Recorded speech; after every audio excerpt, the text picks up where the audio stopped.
မြန်မာတူရင်း News Channel ကိုချစ်ခင်အားပေးကြတဲ့ပရိသတ်များအားလုံးမင်္ဂလာပါခင်ဗျာကျွန်တော်တို့ရဲ့ channel လေးရဆိုရင်ကမ္ဘာတဝန်းနဲ့မြန်မာနိုင်ငံရဲ့သတင်းထူးများကိုအချိန်နဲ့တပြေးညီတင်ဆက်ပေးနေတာဖြစ်လို့ channel လေးကို subscribe လုပ်ပေးခဲ့ကြပါအောင်ခင်ဗျာသတင်းသစ်တင်တိုင်းသိရအောင်လို့ဒီနားကခေါင်းလောင်းလေးကိုလည်းနှိပ်ပေးခဲ့ဖို့တောင်းဆိုလိုက်ပါတယ်ခင်ဗျာဟုတ်ကဲ့အစီအစဉ်လေးကိုစလိုက်အောင်မြန်မာပြည်မှာဖက်ဒရယ်ရေးဒီမိုကရေစီရေးလူ့ခွင့်ရေးနဲ့တရားမျှတမှုတို့တိုက်ပွဲဝင်နေကြကုန်သောပြည်သူပြည်သားပေါင်းတို့ခင်ဗျာကျွန်တော်ပြထိုက်တယ်လိမ့်ပါကျွန်တော်တို့ယနေ့အချိန်ကမှာကျွန်တော်တို့ဒေါ်လာရေးကြီးကပုံမှုပြီးတော့အရှိန်မြင့်လာတယ်တိုက်ပွဲတွေကလည်းနေရာအနှံ့ပို့ပြီးတော့ဖြစ်လာပါတယ်အထူးသဖြင့်ဆိုရင်ကျွန်တော်တို့ဒီကရင်ပြည်နယ်ဒေသတွေမှာပို့ပြီးတော့ကြကြပြက်ပြက်ဖြစ်ပွားလာပါတယ်ဆိုတော့ဟိုဘက်စကိုင်းတိုင်းဘက်เนาะအဲ့ဘက်မှာတွေလည်းတိုက်ပွဲတွေကနေ့စဉ်ဖြစ်နေတယ်ဆိုတော့တိုက်ပွဲတွေကနေရာအနှံ့မှာကိုဖြစ်တယ်တခါကျွန်တော်တို့ကရင်နီဒေသအဲ့ဒီမှာဆိုလို့ရှိရင်လည်းတိုက်ပွဲတွေဖြစ်တယ်ဆိုတော့အဲ့ဘက်ဒေသတွေမှာကကျွန်တော်တို့စစ်ခွေးတွေနဲ့ကျွန်တော်တို့တော်လိုင်းအင်အားစုတွေကျွန်တော်ဒေသဆိုင်ရာကောက်ွယ်ရေးတပ်တွေနောက် KNU KIA နောက် KNI တော်လိုင်းအများကြီးပဲเนาะကျွန်တော်တို့တွေရင်ဆိုင်တိုက်ပွဲတွေဖြစ်တယ်ပျောက်ကြားစစ်ပွဲတွေဖြစ်တယ်ဆိုတော့စစ်ခွေးတွေကသူတို့ကရင်ဆိုင်တိုက်ပွဲမှာသူတို့ကအမြဲတမ်းရှုံးတယ်ခွေးတွေဝတ်တွေသေးတယ်ခွေးပြေးဝတ်ပြေးရတယ်ဆိုတော့သူတို့ကအခုလက်နက်ကြီးတွေပေါ့နော်သုံးတယ်လေးမြန်နဲ့ဘုံကျဲတယ်ဆိုတော့ဒီကောင်တွေကတရိတ်ဆန်နေဖြစ်တယ်ဆိုတော့ပြည်သူတွေကိုပြစ်မှတ်ထားပြီးတော့တိုက်ခိုက်တယ်ပြီးခဲ့တဲ့ရက်ပိုင်းဆိုရင်ကျွန်တော်ကရားဒေသ KNI ဒေသပေါ့နော်အဲ့ဒီမှာအရက်သားတွေခလေးငယ်တွေပါပါတယ်ဗျာနော်မီးရှို့ပြီးတတ်တယ်အယောက်30ကျော်ဆိုတော့ဘလောက်မရိုင်းတယ်လေရက်ဆက်ရုံမာတာကန်းကုန်တယ်လေဆိုတာကိုမြင်ရပါတယ်ဒါအပြင်ကျွန်တော်၄ကေကောဒေသမှာဆိုရင်လည်းဘုံနေနေကျဲတယ်ဆိုတော့ဒီအရက်သားတွေကိုဘုံကျဲတယ်ဆိုတာကအရန်ကိုရာဇဝတ်မှုကြီးပါတယ်ဒါစစ်ရာဇဝတ်မှုပါတစ်ချိန်ကြရင်တော့သူတို့တွေဒါကိုရှင်းရမှာပါဆိုတော့လောလောဆယ်ကျွန်တော်တို့အနေနဲ့ကအခုဒီကောင်တွေကလေချောင်းကနေပြီးတော့အထူးလက်နက်ကြီးတွေသုံးတယ်ဘုံကျဲတယ်လာပြီးစက်တက်နေတယ်ပြစ်တယ်ပေါ့လေနော်ဆိုတော့အဲ့လေချောင်းကသူတို့လေမောင်းနဲ့ကောင်းနေပေါ့သူတို့တွေကိုကျွန်တော်တို့ပညာပေးရမယ်ဆုံးမရမယ်ဆိုတော့သူတို့တွေစည်ရင်းကအခုထွက်ထားပြီးပါပြီထွက်ထားပြီးပါပြီဆိုတော့ကျွန်တော်တို့ကပြည်သူကိုအားကိုးရမှာဖြစ်ပါတယ်ဒီအရေးတော်ပုံကြီးကလည်းပြည်သူကဥဆောင်နေတဲ့အရေးတော်ပုံကြီးပါဒါကြောင့်မလို့ပြည်သူတွေကိုယ်တိုင်ကစုံစမ်းဖော်ထုတ်ပြီးတော့ဒီရန်သူတွေကိုရှင်းလင်းပေးပါလို့ကျွန်တော်အနေနဲ့တင်ပြချင်ပါတယ်ဒါအပြင်တို့ရဲ့နေရလိပ်စာတွေပေါ့နော်သိရပြီဆိုလို့ရှိရင်ကျွန်တော်တို့ဝိုင်းပြီး share ပေးပါကျွန်တော်နီးစပ်ရမျိုးပြပျောက်ကြားဖြစ်ဖြစ်ဒေသဆိုင်ရာကာကွယ်ရေးတပ်ဖွဲ့ဖြစ်ဖြစ်ကျွန်တော်တို့နီးပေါင်းစုံနဲ့ခြေမုံပါပဲဒီကောင်တွေကမြေပြင်မှာကျွန်တော်ယောက်ျားပြပြတတ်မတက်ရဲဘူးအစွမ်းစားလည်းမရှိစိတ်တက်လည်းမရှိတတ်တိလည်းမရှိဘူးဆိုတော့ကောင်းကင်ကနေပြီးတော့လာပြီးတော့နော်လက်နက်အားကိုနဲ့လာပြီးတော့ဘူကြနေတာဖြစ်တယ်ဆိုတော့အဲ့လေချောင်းကိုကျွန်တော်တို့ကရအောင်ကျွန်တော်တို့နှိမ်မို့လို့နီးပေါင်းစုံနဲ့ကျွန်တော်တို့စူးစမ်းကြပါမယ်ဆိုတော့အများကြီးပဲအခုပြည်သူတွေအကြံပေးလာတာရှိတယ်အထူးသဖြင့်တော့လေစီမရှိရင်လေမြန်ဆိုတော့မောင်းလို့မရဘူးเนาะလေမြန်မောင်းတဲ့စစ်ခွေးတွေမရှိရင်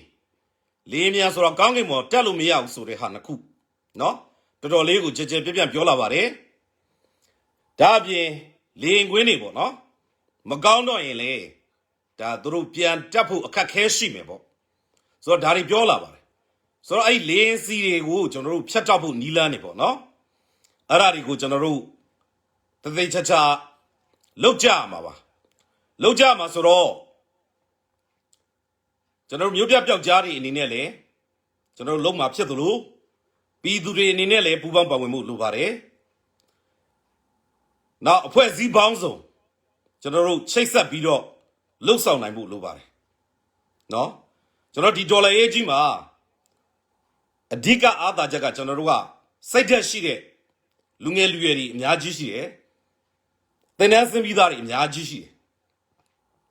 သူတို့လက်ထဲကိုကျွန်တော်တို့ဝရစိတ်လက်နဲ့ဒီပေါ့နော်ရပြီဆိုရင်မိုးကြိုးသွားတွေရပြီဆိုရင်သူတို့လှုပ်လို့ရတာအများကြီးရှိပါတယ်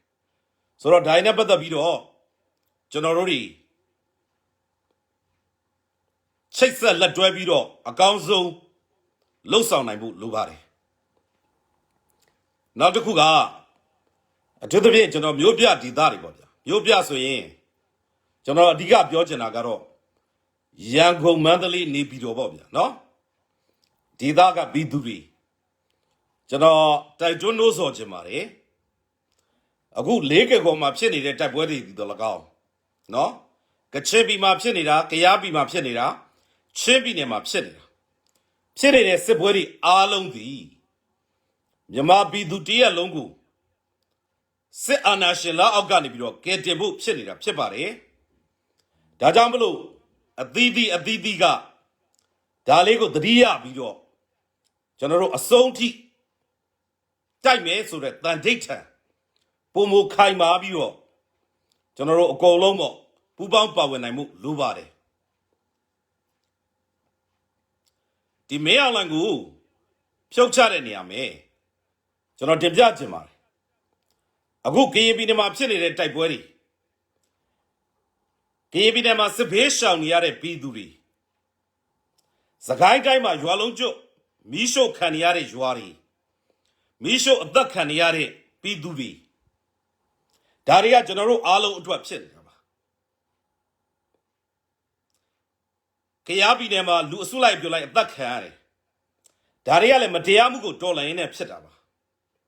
ဆိုတော့ကျွန်တော်တင်ပြချင်တာကအခုအဲ့ဒီမှာဖြစ်နေတဲ့စစ်ပွဲတွေတိုက်ပွဲတွေဟာရန်ကုန်ရောမန္တလေးရောနေပြည်တော်ကျေပြက်လာမှာဖြစ်ပါတယ်ကျွန်တော်တို့အဆုံးသက်တိုက်ပွဲတိုက်ပြီဆိုရင်သေကြတယ်အဲ့လိုတိုက်ပွဲတွေကျွန်တော်တို့တိုက်ပြီးမှအောင်မြင်မှာဖြစ်ပါတယ်ရင်ဆိုင်တိုက်ပွဲတွေအများကြီးဖြစ်ရအောင်ပါဆိုတော့မျိုးပြတိုက်ပွဲတွေကမလွဲမရှောင်သာဖြစ်လာမှာပါမင်းအောင်လိုင်တို့ကလည်းရန်ကုန်ဖြစ်ဖြစ်မန္တလေးဖြစ်ဖြစ်ပုဂံဖြစ်ဖြစ်နေပြည်တော်ဖြစ်ဖြစ်ဘုံကျဲမှာပါအမြောက်နဲ့လည်းပြက်မှာပါဆိုတော့ကျွန်တော်တို့ပြည်သူတွေအားလုံးအခုဖြစ်နေတဲ့အနေအထားကိုသုံးသပ်ကြည့်ပြီးတော့ကိုကကြိုပြီးလက်ဦးမှုယူဖို့လိုပါတယ်ကိုကိုဘုံကျဲလို့မရအောင်ကိုကိုအမြောက်နဲ့ပြစ်လို့မရအောင်ကျွန်တော်တို့လုပ်ဖို့လိုပါတယ်ဒါမှမဟုတ်လို့ရှိရင်တော့ကျွန်တော်တို့အဆုံးရှုံးအပြက်စီးတွေများမယ်တိုက်ပွဲကပူကြသွားမယ်သူတို့လေပြန်တော်တွေမရှိတော့ဘူးဆိုရင်နော်ကျွန်တော်တို့ဒီတိုက်ပွဲကပြီးတာကြာပြီဒီတိုက်ပွဲမှာလောလောဆယ်ကဒီကောင်တွေဘက်ကအာသာချက်ယူထားတာကလေရင်မြန်မှာရဟတ်ရင်မှာအမြောက်တောင်မှကျွန်တော်တို့ဂိမ်းမဆိုင်အမြောက်ကရှောင်လို့ရတယ်ကျွန်တော်ပျောက်ကြားစစ်ပွဲဆိုရင်ပြောပါတယ်နော်ဆိုတော့အဲ့ဒီလင်းစီကိစ္စအဲ့ဒါကိုကျွန်တော်တို့ပြည်သူတွေကပြည်သူတွေမြင်များလေးပူပန်းပါဝင်ဖို့လိုပါတယ်ဆိုတော့အခုဆိုရင်လင်းစီဆိုလို့ရှိရင်ကျွန်တော်တီလဝါဆိုတာကျွန်တော်သိတယ်နော်နောက်ကကျွန်တော်ဒန်ကိုကလုတ်တယ်ဆိုတာသိတယ်နော်မြက်တာမွန်ဆိုတာရှိတယ်ပူမာဆိုတာရှိတယ်ဒါတွေကိုကျွန်တော်တို့သိရတယ်နော်ဆိုတော့ဒါတွေကိုလင်းစီကိုစစ်ခွေးတွေနဲ့ပူပေါင်းပြီးတော့ရအောင်တင်သွင်းနေတဲ့နော်ရန်သူဘတ်တော်သားတွေဘသူတွေလဲဆိုတာလဲကျွန်တော်တို့သိရတယ်ဆိုတော့ဒန်ကိုဆိုရင်နော်ဟို Fuji Coffee ပိုင်ရှင်ဦးချစ်ခိုင်လို့ပြောပါတယ် ကျွန်တော်မှားလို့ရှိရင်အခု comment နဲ့လာပြီးထောက်ပြပါနော်ဆိုတော့ Fuji Coffee ဟာနော်ကျွန်တော်အင်အားလမ်းမှာလည်းရှိတယ်ကျွန်တော်ဒီဘက်ကျွန်းတော်ဘက်မှာလည်းရှိတယ်အဲ့လိုဆိုင်ကလည်းကျွန်တော်တို့တပိတ်မောက်မှာဖြစ်တယ်လို့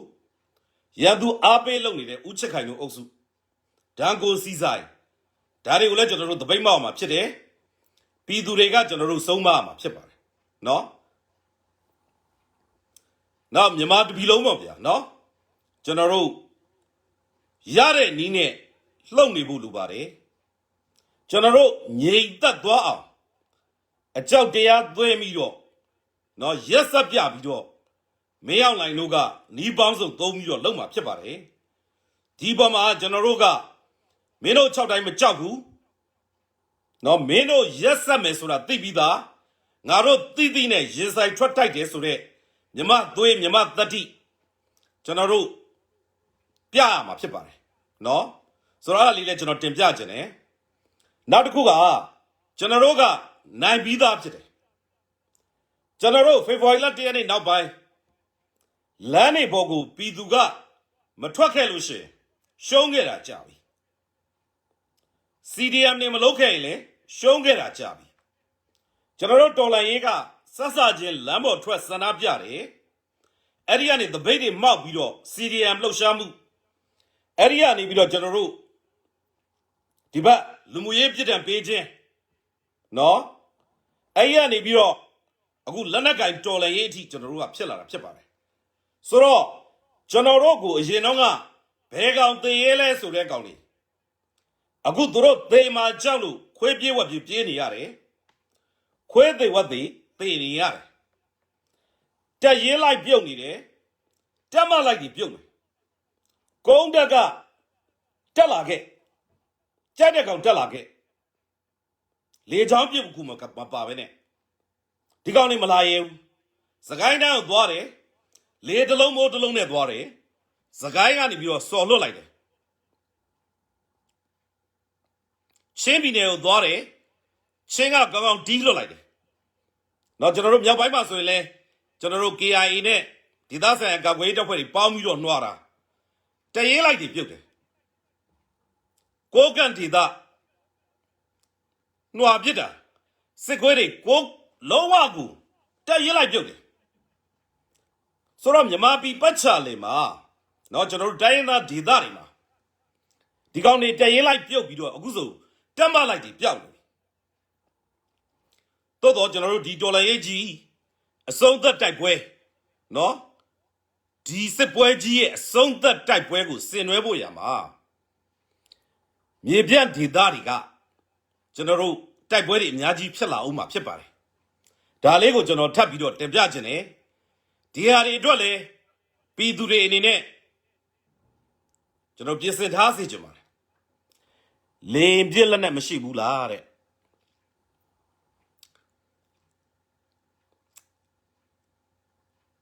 တချို့ရတဲ့အဖွဲတွေရှိပါတယ်เนาะရှိနေပါပြီတချို့တိုင်းသားလက်နက်ကတပ်ဖွဲ့တွေမှာလေပြစ်လက်နဲ့တွေရှိနေပါပြီเนาะကျွန်တော်တို့အများကြီးတော့မရသေးဘူးပေါ့ဗျာเนาะဆိုတော့ဟိုဈေးကြီးတာတစ်ပိုင်းနောက်ဝယ်ချင်တိုင်းဝယ်လို့မရတာကတစ်ပိုင်းနော်အဲ့နှစ်ပိုင်းတော့ရှိတာပေါ့နော်ဆိုတော့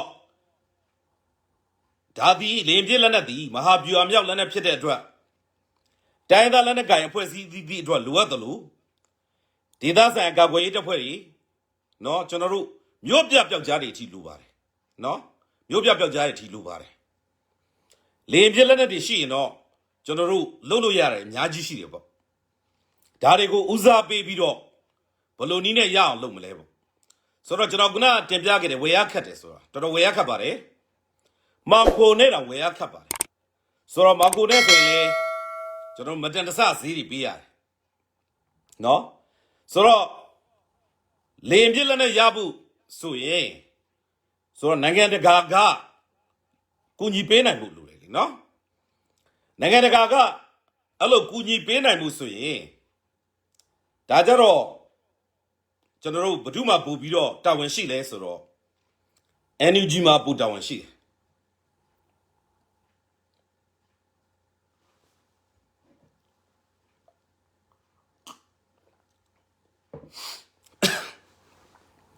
ဘာကြောင့်လဲဆိုတော့ NUG ကကျွန်တော်တို့ရဲ့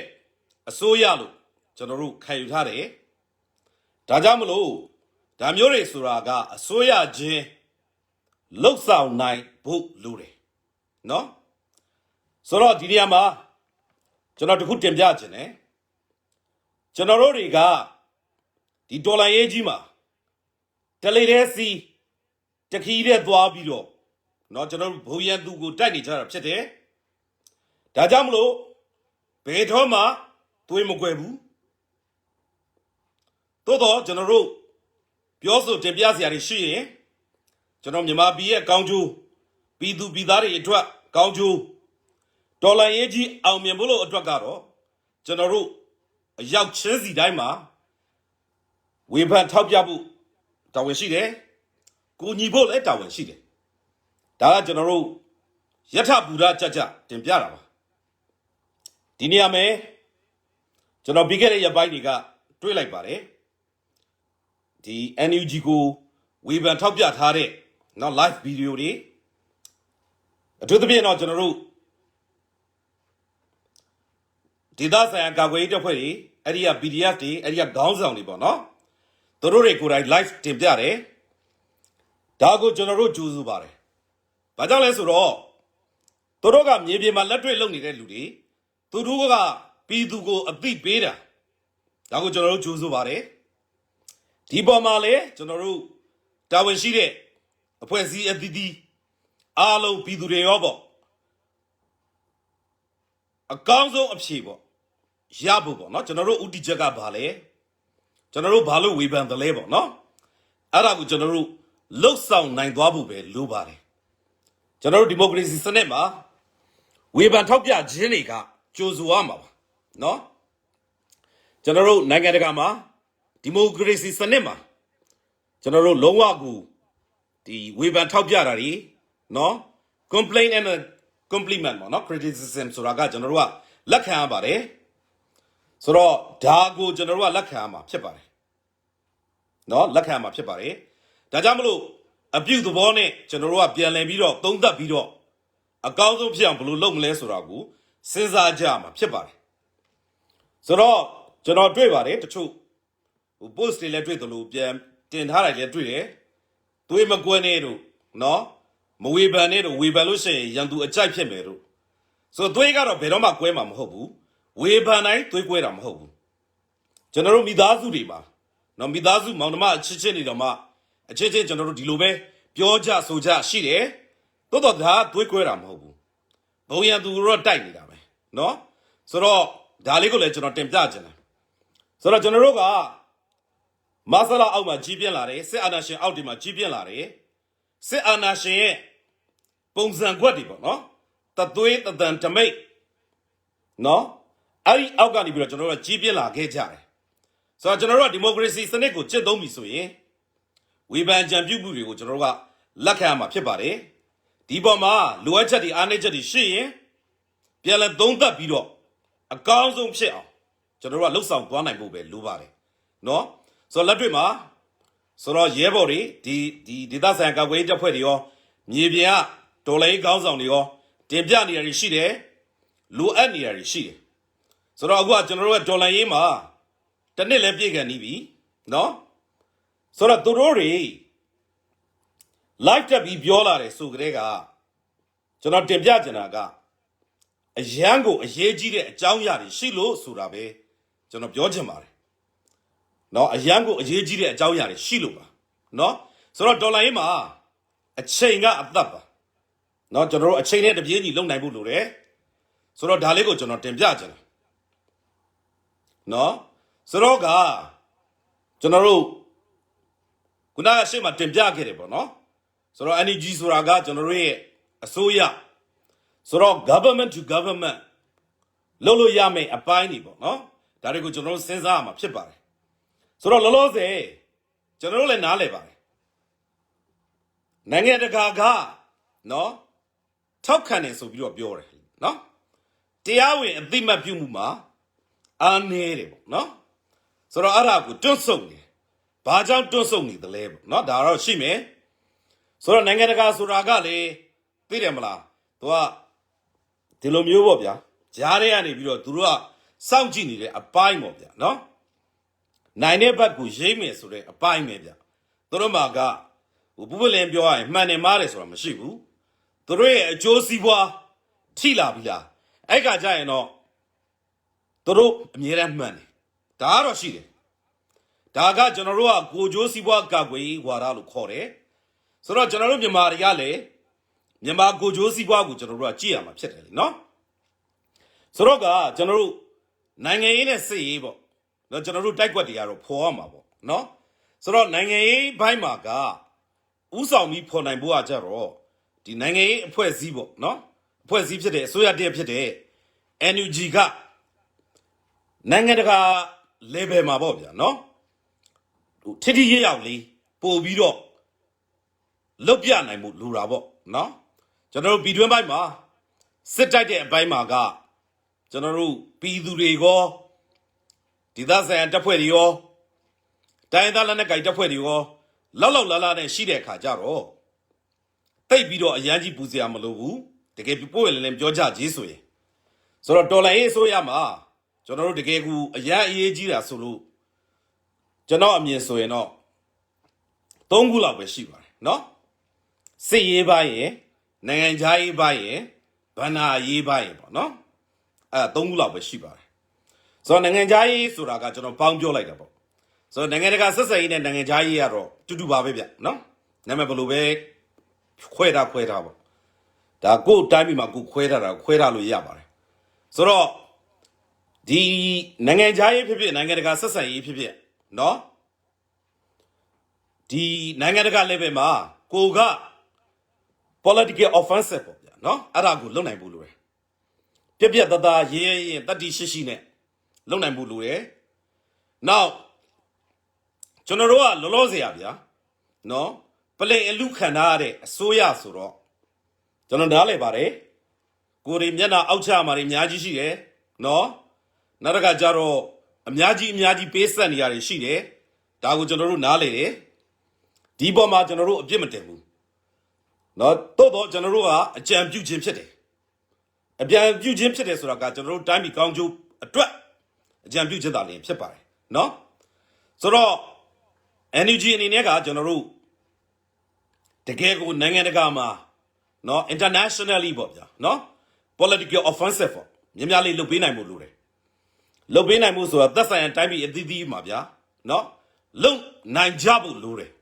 နော်ကျွန်တော်ကတင်ပြခြင်းနဲ့နောက်တစ်ခါကျတော့အခုအာသာချက်တွေကကျွန်တော်တို့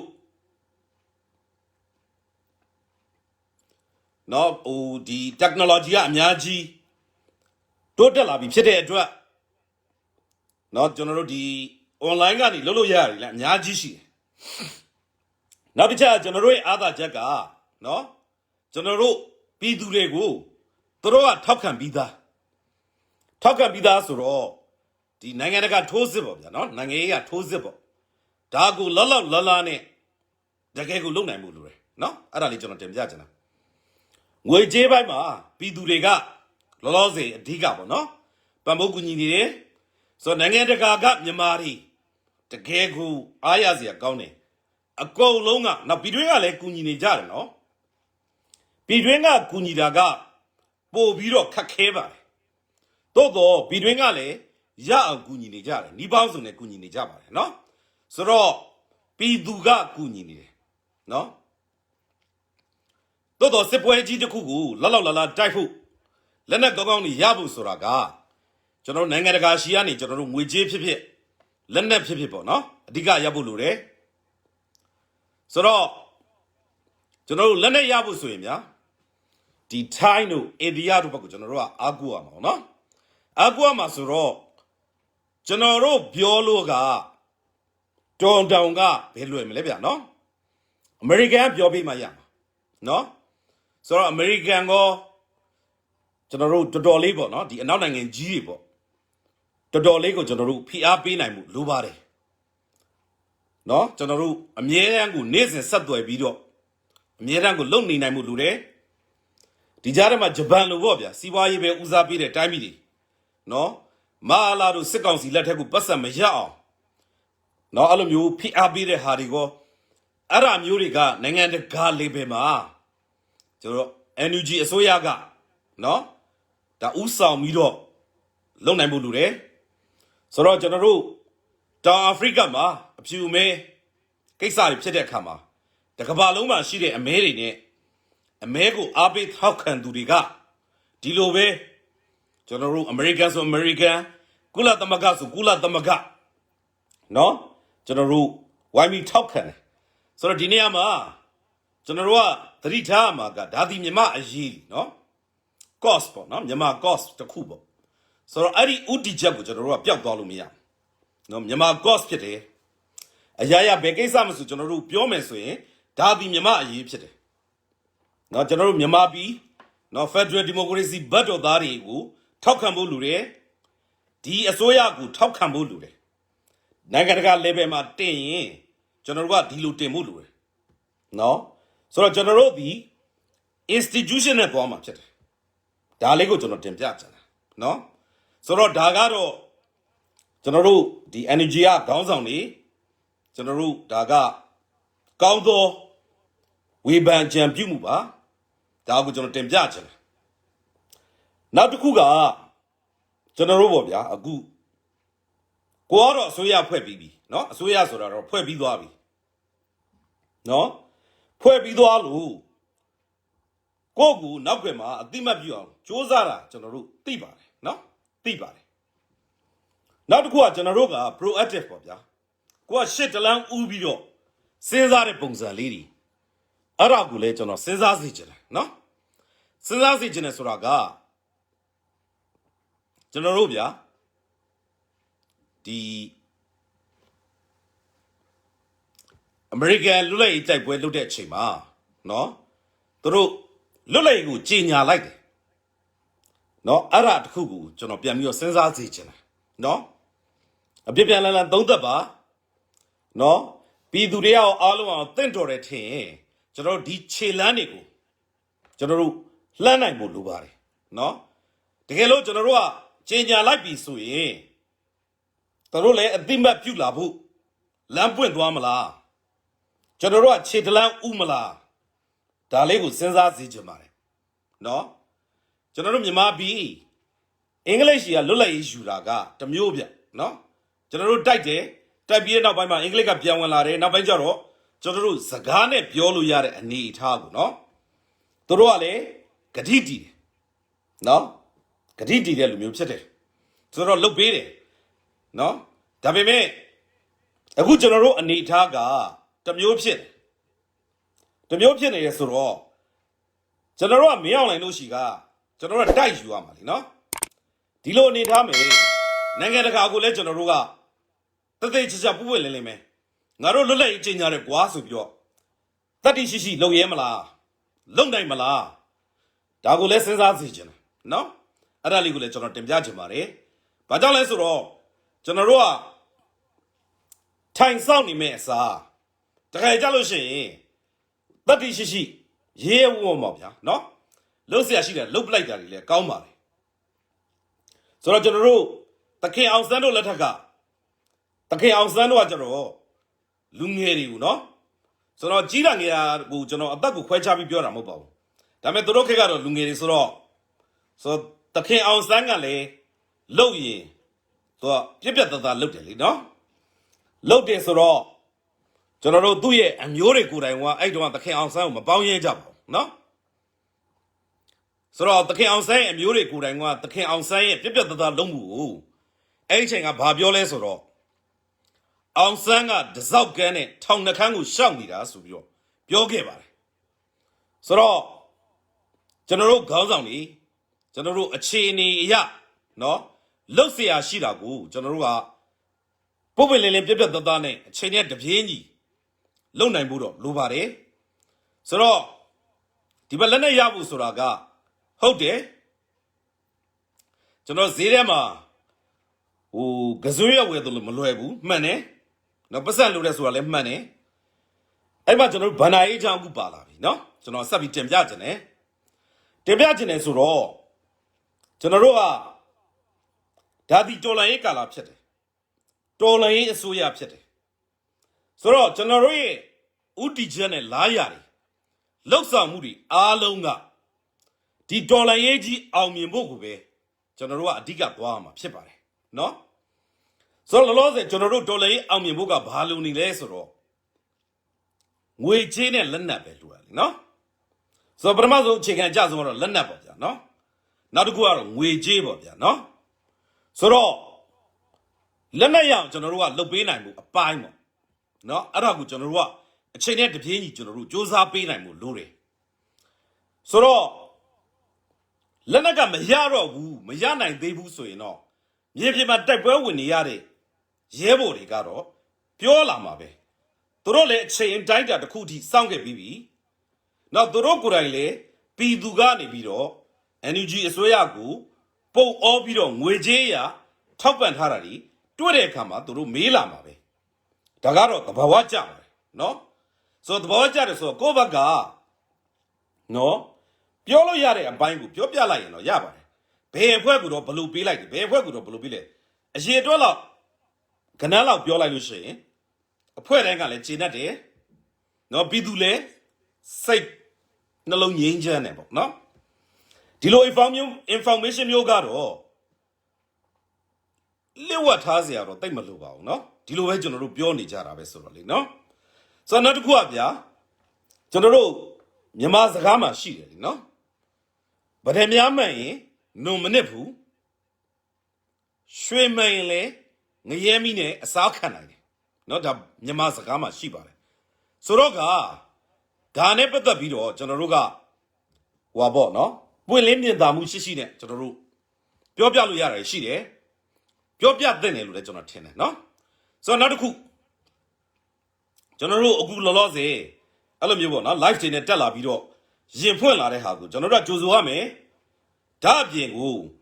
ဘာကြောင့်အခု live တွေနဲ့ကိုတက်ပြောရတယ်လေဆိုတော့တချို့အကြောင်းအရာတွေကပြည်သူပါတိမဖြစ်မယ်ဆိုတဲ့အကြောင်းအရာတွေရှိတယ်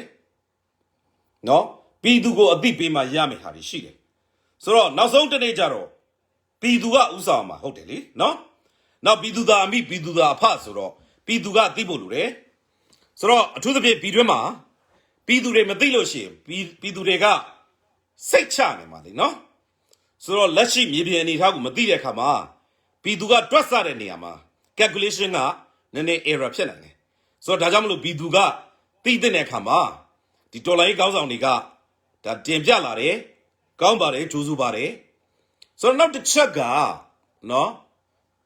ဘာကြောင့်ဒီကနေတက်ပြောရတယ်လဲဆိုတော့ကျွန်တော်စဉ်းစားကြည့်တာပေါ့နော်ကျွန်တော်တို့ဆက်သွယ်ရေး channel တွေပေါ့ဗျာနော်ဆက်သွယ်ရေးလမ်းကြောင်းတွေပေါ့နော်ဆိုတော့ဒါနဲ့ပတ်သက်ပြီးတော့လိုအပ်ချက်တွေရှိလို့လားဆိုတော့ကျွန်တော်တို့စဉ်းစားစရာရှိတယ်နော်လိုအပ်ချက်တွေရှိနိုင်တယ်ဆိုတော့အဲ့ဒီဆက်သွယ်ရေးကျွန်တော်တို့နီးလန်းနေပေါ့ဗျာဖွင့်ပေးထားဖို့လိုတယ်နော်ဖွင့်ပေးထားလို့ရှိရင်ကျွန်တော်တို့အရင်ဆုံးပါဇက်နဲ့ကိုယ့်အချင်းချင်းနောက်ွယ်ကပြောကြမှာပါနော်နောက်ဆုံးကျရင်မခံနိုင်တော့ live ကနေလည်းပြောရင်လည်းပြောမှာပေါ့လေနော်ဒါကတော့လူတဦးချင်းလွတ်လပ်တော့အခွင့်အရေးပဲပေါ့နော်ဆိုတော့ဒီကျွန်တော်တို့အစိုးရဖြစ်ဖြစ်ဥဆောင်ဖွဲ့စည်းတွေဖြစ်ဖြစ်ကျွန်တော်တို့ဆက်သွယ်ရလွယ်ကူဖို့လိုတယ်ဒါကျွန်တော်ရှေ့ဒီမှာလည်းကျွန်တော်တင်ပြခဲ့ပါတယ်လွန်ခဲ့တဲ့2လ3လလောက်ခရေကဒါကိုကျွန်တော်တောက်လျှောက်ဆက်သွယ်ရလွယ်ကူဖို့လိုတယ်ဆက်သွယ်လို့ရဖို့လိုတယ်နော်လွယ်ကူဖို့တခုတည်းမဟုတ်ဘူးရဖို့ပါလိုတယ်ဆက်သွယ်လို့လည်းမရဘူးဆိုရင်နော်တောက်လျှောက်ကိုဆက်သွယ်မှု area ပြင်ပကိုရောက်နေတယ်ဆိုရင်တော့ပြည်သူကိုသိစေခြင်းရင်ဥဆောင်ဖွဲ့စည်းတွေကိုသိစေခြင်းရင်တော့ဒီလိုပဲပြောကြတာပေါ့လीနော်ဆိုတော့ကကျွန်တော်ခုနစကားကိုပြန်ကောက်အောင်လို့ရှိရင်နိုင်ငံတကာ level မှာနော်ခုနကနိုင်ငံခြားရေးပဲဖြစ်ဖြစ်နော်ကုလသမဂ္ဂပဲဖြစ်ဖြစ်နော်နောက်တစ်ခါကျတော့ကျွန်တော်တို့နိုင်ငံတကာဆက်ဆံရေးပဲဖြစ်ဖြစ်အဲ့သုံးခုကပေါင်းထားလို့ရပါတယ်နော်သုံးခုကပေါင်းထားလို့ရပါတယ်ဘာလို့ဆိုတော့နိုင်ငံတကာနဲ့ဆက်ဆံတဲ့ရုပ်ပြတွေဖြစ်တယ်လို့နော်ပေါင်းထားလို့ရပါတယ်ဆိုတော့ဒါတွေကကျွန်တော်တို့နိုင်ငံတကာမှာတကယ်ကိုနော် lobby တွေလုပ်နေကြမယ်ဆိုတော့ကျွန်တော်ယုံတယ်ဒီထက်ပို့ပြီးတော့ခြေလမ်းသွတ်သွတ်နဲ့ကျွန်တော်တို့ လောက်ကြဖို့လုံတိုင်ကြဖို့ပေါ့နော်ကံကောင်းလာဖို့ပေါ့ဗျာကျွန်တော်ဒီလိုပဲပြောပါမယ်နော်ဆိုတော့ကိုယ့်ကိုအဲ့လိုမျိုးအတိမတ်ပြုဖို့ရဖို့ကိုကတကယ်ကိုတတ်တိရှိရှိနဲ့ပဲငါတို့လွတ်လပ်ရေးကျင်ညာတယ်ကွာဆိုပြီးတော့လုံမလားဒါလေးကိုလည်းကျွန်တော်တို့စဉ်းစားဖို့လိုတယ်နော်စဉ်းစားပါဘာကြောင့်လဲဆိုအဲ့လိုဆိုလို့ရှိရင်ကျွန်တော်ဗဇက်ကနေပဲတစ်ချိန်လုံးနော်ချုံမိုင်ကနေနိုင်ငံတကာနိုင်ငံတွေတတ်တိရှိရှိနဲ့ကိုကကျင်ညာလိုက်ပြီငါတို့လွတ်လပ်ရေးကျင်ညာတယ်ဟေ့ငါတို့အတိမတ်ပြုပါဟဲ့လို့ပြောလိုက်လို့ရှိရင်တို့လက်တွေ့ပြောလာရဲမလားပြောလာမလားဒါကတော့ဗျာကျွန်တော်တို့ risk တော့ရှိတယ်နော် risk ဆိုတာကရှုံးစရာတော့မရှိဘူးဘာကြောင့်လဲဆိုတော့ကိုယ့်ကိုအတိမတ်ပြုလာသမျှကိုယ့်အတွက်အမျက်ကြီးပဲမပြုတ်ဘူးဆိုရင်လည်းငကိုအတိုင်းပဲဗျနော်ရှုံးသွားတာမရှိဘူးဆိုတော့ဒီနေရာမှာကျွန်တော်မြန်မာပြည်ရဲ့သမိုင်းကြောင်းနဲ့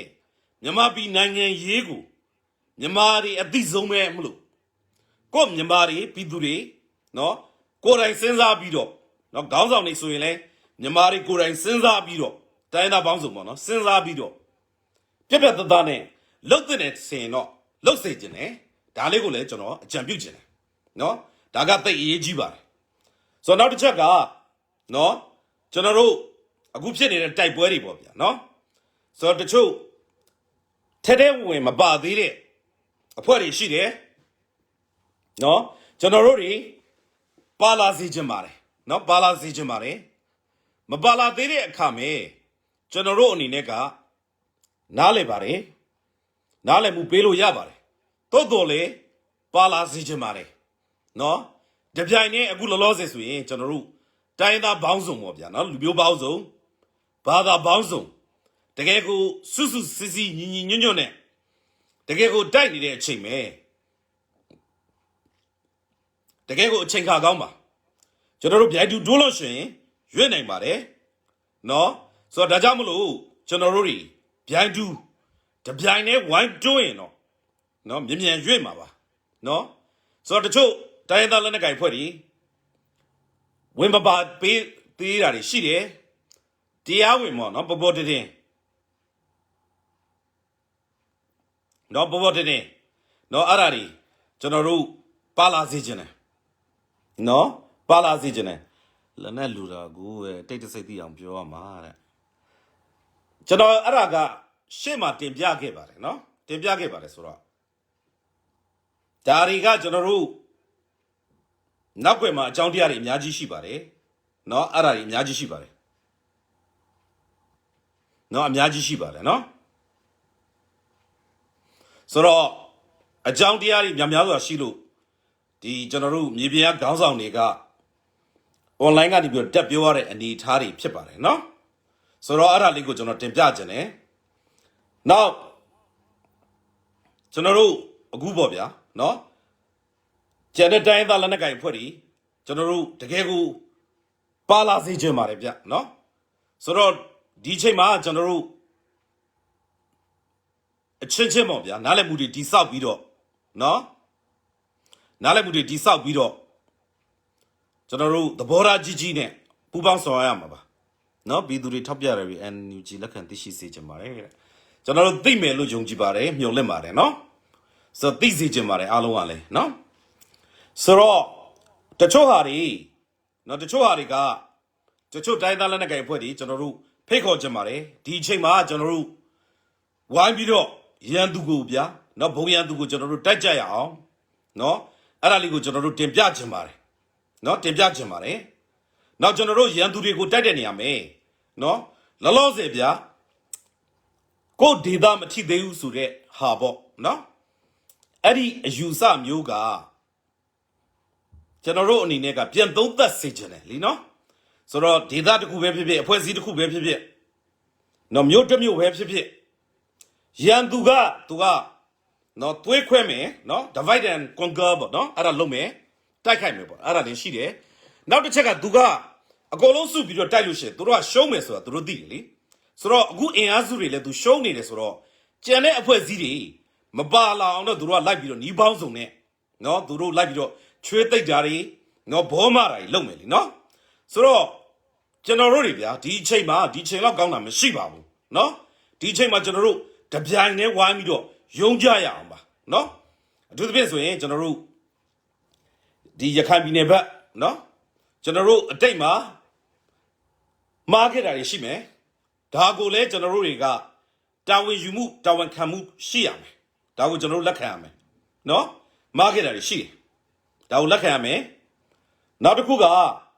နောက်ရှမ်းပြည်နယ်ဘက်ပေါ့ဗျာနော်ရှမ်းပြည်နယ်ဘက်မှာဆိုလို့ရှိရင်လေတကယ်ကိုလက်နက်ကင်ဖွဲ့တွေရှိတယ်နော်ကျွန်တော်အနေနဲ့တင်ပြချင်တာကကိုယ့်အချင်းချင်းပြောင်းလဲရမယ်အချိန်မဟုတ်ပါဘူးနော်ကိုယ့်အချင်းချင်းပြောင်းလဲရမယ်အချိန်မဟုတ်ပါဘူးရန်သူကိုတိုက်ရမယ်အချိန်မှာဒါကြောင့်မလို့ရှမ်းလက်နက်ကင်ဖွဲ့ကြီးတွေတကယ်ကိုဗျာလောက်လာနဲ့ရှိပါတယ်အထင်ကြီးကြီးတွေပါနော်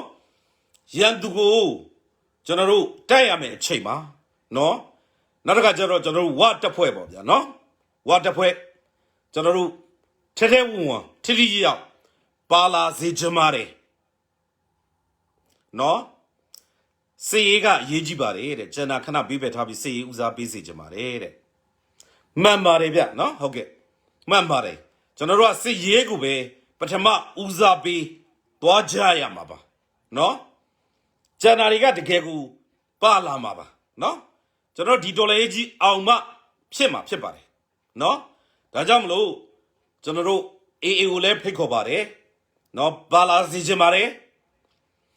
နော်ရှယ်လနဲ့ကိုင်တက်ဖွဲ့ဒီပါလာစီချင်ပါတယ်ဝတ်တက်ဖွဲ့ပါလာစီချင်ပါတယ်နော်နောက်မွန်ဂောပဲပေါ့ဗျာနော်အတိတ်မှာအစိုးရဆက်ဆက်မှာနော်မှားခဲ့တာတွေရှိတယ်ဒါကိုကျွန်တော်တို့လက်ခံနေသို့တော့အနာဂတ်မှာနော်ကျွန်တော်တို့တွေအကောင်းဆုံးဖြစ်ဖို့လို့အတွက်ပြစ္ဆုတ်ပံမှာနော်ပြစ္ဆုတ်ပံမှာကျွန်တော်တို့အကောင်းဆုံးယုံကြည်မှုတွေတိဆောက်ပြီးတော့တိုက်ပွဲဝင်သွားကြရအောင်ပါနော်ကျွန်တော်တို့လှုပ်ရှားရှိတာတွေတွဲပြီးလှုပ်ကြရအောင်ပါနော်နောက်တစ်ခါကျတော့ကရင်ဒေသဘက်မှာဆိုရင်လေ DKBA တို့နော် BGF တို့ပြန်စဉ်းစားပါဗျနော်အထူးသဖြင့်ကိုတိုင်းရင်းသားတွေအချင်းချင်းကိုနော်ပြန်တက်နေရတဲ့ကိစ္စတွေစဉ်းစားပါရင်နာဖို့ကောင်းပါတယ်နော်ခင်ညွန့်ကလုတ်ခဲ့လိုက်တာနော်ခင်ညွန့်ကလုတ်ခဲ့လိုက်တာကျွန်တော်တို့ကရင်မှာဆိုရင်တကယ်ကိုအင်အားစုကြီးတွေပါနော်ကွဲသွားတယ်ပေါ့နော်ဒီ KNU ဒီ KBA ပေါ့ဗျာနောက်ဆုံးတော့ဒီ BGF အထိဖြစ်သွားတယ်ပေါ့နော်အဲ့လိုမျိုးဖြစ်သွားတယ်ဆိုတော့ကရင်တိုင်းသားတောင်းစုံတွေပြန်စဉ်းစားပါဗျာနော်ပြန်စဉ်းစားပါမင်းအောင်လိုင်တို့ဒီအစစ်အာဏာရှင်တွေကနော်စစ်အာဏာရှင်တွေကဘဒု့မှအလွတ်ပေးမှာမဟုတ်ဘူးဗျနော်ပြီးရင်ကိုယ့်အလှည့်ရောက်လာမှာတွက်ကြည့်ဗျဟုတ်ပြီလောလောဆယ်ကျွန်တော်တို့မြေပြန့်ဒေသဖြစ်ဖြစ်နော်နောက်ကရင်ဒေသဖြစ်ဖြစ်ကချင်ဒေသဖြစ်ဖြစ်စစ်ဦးလက်နေလို့ကိုယ့်ဘက်ကိုဟုတ်တယ်လောလောဆယ်တော့မရောက်လာသေးဘူးဒါပေမဲ့တစ်ချိန်ကျရင်တော့ရောက်လာမှာပဲဒီစကားကရန်ကုန်နဲ့မန္တလေးလည်းပါတယ်နော်နေပြည်တော်လည်းပါပါတယ်ဆိုတော့လောလောဆယ်ကိုရှိကိုမရောက်လာသေးဘူးဆိုပြီးတော့နော်ကျွန်တော်တို့ကပေါ့သေးကျွန်တော်တို့ထားလို့မရပါဘူးဒါလေးကိုကျွန်တော်တို့ကတစုံပေါ့ဗျာနော်ကြည့်ပြီးတော့ကျွန်တော်တို့လှုပ်ဆောင်နိုင်ကြဖို့လိုပါတယ်ကျွန်တော်တို့အချင်းချင်းကြားမှာကျွန်တော်တို့သဘောထားကြီးနဲ့နော်ပြီးခန့်ခွင့်လို့ချင်းနေနဲ့နားလည်မှုတွေနဲ့ကျွန်တော်တို့လုပ်နိုင်မှုလိုပါတယ်ဆိုတော့ဒီမှာဆိုလို့ရှိရင်တော့ကျွန်တော်တို့ကရင်တိုင်းသားခေါင်းဆောင်တွေကချင်တိုင်းသားခေါင်းဆောင်တွေနော်ကျွန်တော်တို့အများကြီးကျေးဇူးတင်တယ်ဆိုတော့ခွဲခြားပြီးတော့လည်းမြင်တယ်လीနော်ခွဲခြားပြီးတော့လည်းမြင်တယ်နောက်အရှိလဲကြည့်တယ်နော်အရှိလဲကြည့်တယ်ရန်သူနဲ့မိတ်ဆွေကိုလည်းခွဲခြားပြီးသိတယ်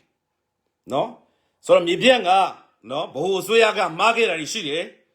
ဒါတွေကိုလည်းခွဲခြားမြင်ပြီးတော့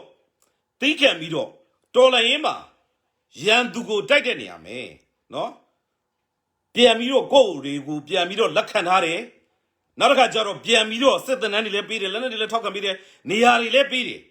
ဒါကြောင့်မလို့အခုနောက်ဆုံးကြတော့နော်စစ်မြေပြင်မှာဖြစ်ရတယ်ဒီလိုမျိုးတိုင်းသားခေါင်းဆောင်တွေရဲ့စိတ်ဓာတ်နဲ့လှုပ်ဆောင်နိုင်မှုဟာကျွန်တော်တို့မြန်မာပြည်ကြီးရဲ့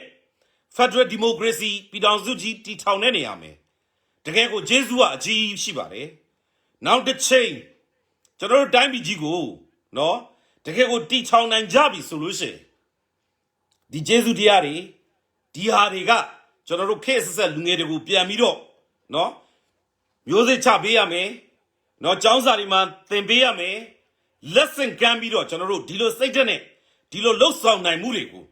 ကျွန်တော်တို့ပြောထောင်ပေးနိုင်ရမယ်နော်ကျွန်တော်ဒါကတိတ်အရေးကြီးပါတယ်ဆိုတော့နောက်တစ်ချိန်မှာကျွန်တော်တို့ Federal Democracy ပြည်ထောင်စုကြီးတည်ထောင်တဲ့အခါမှာနော်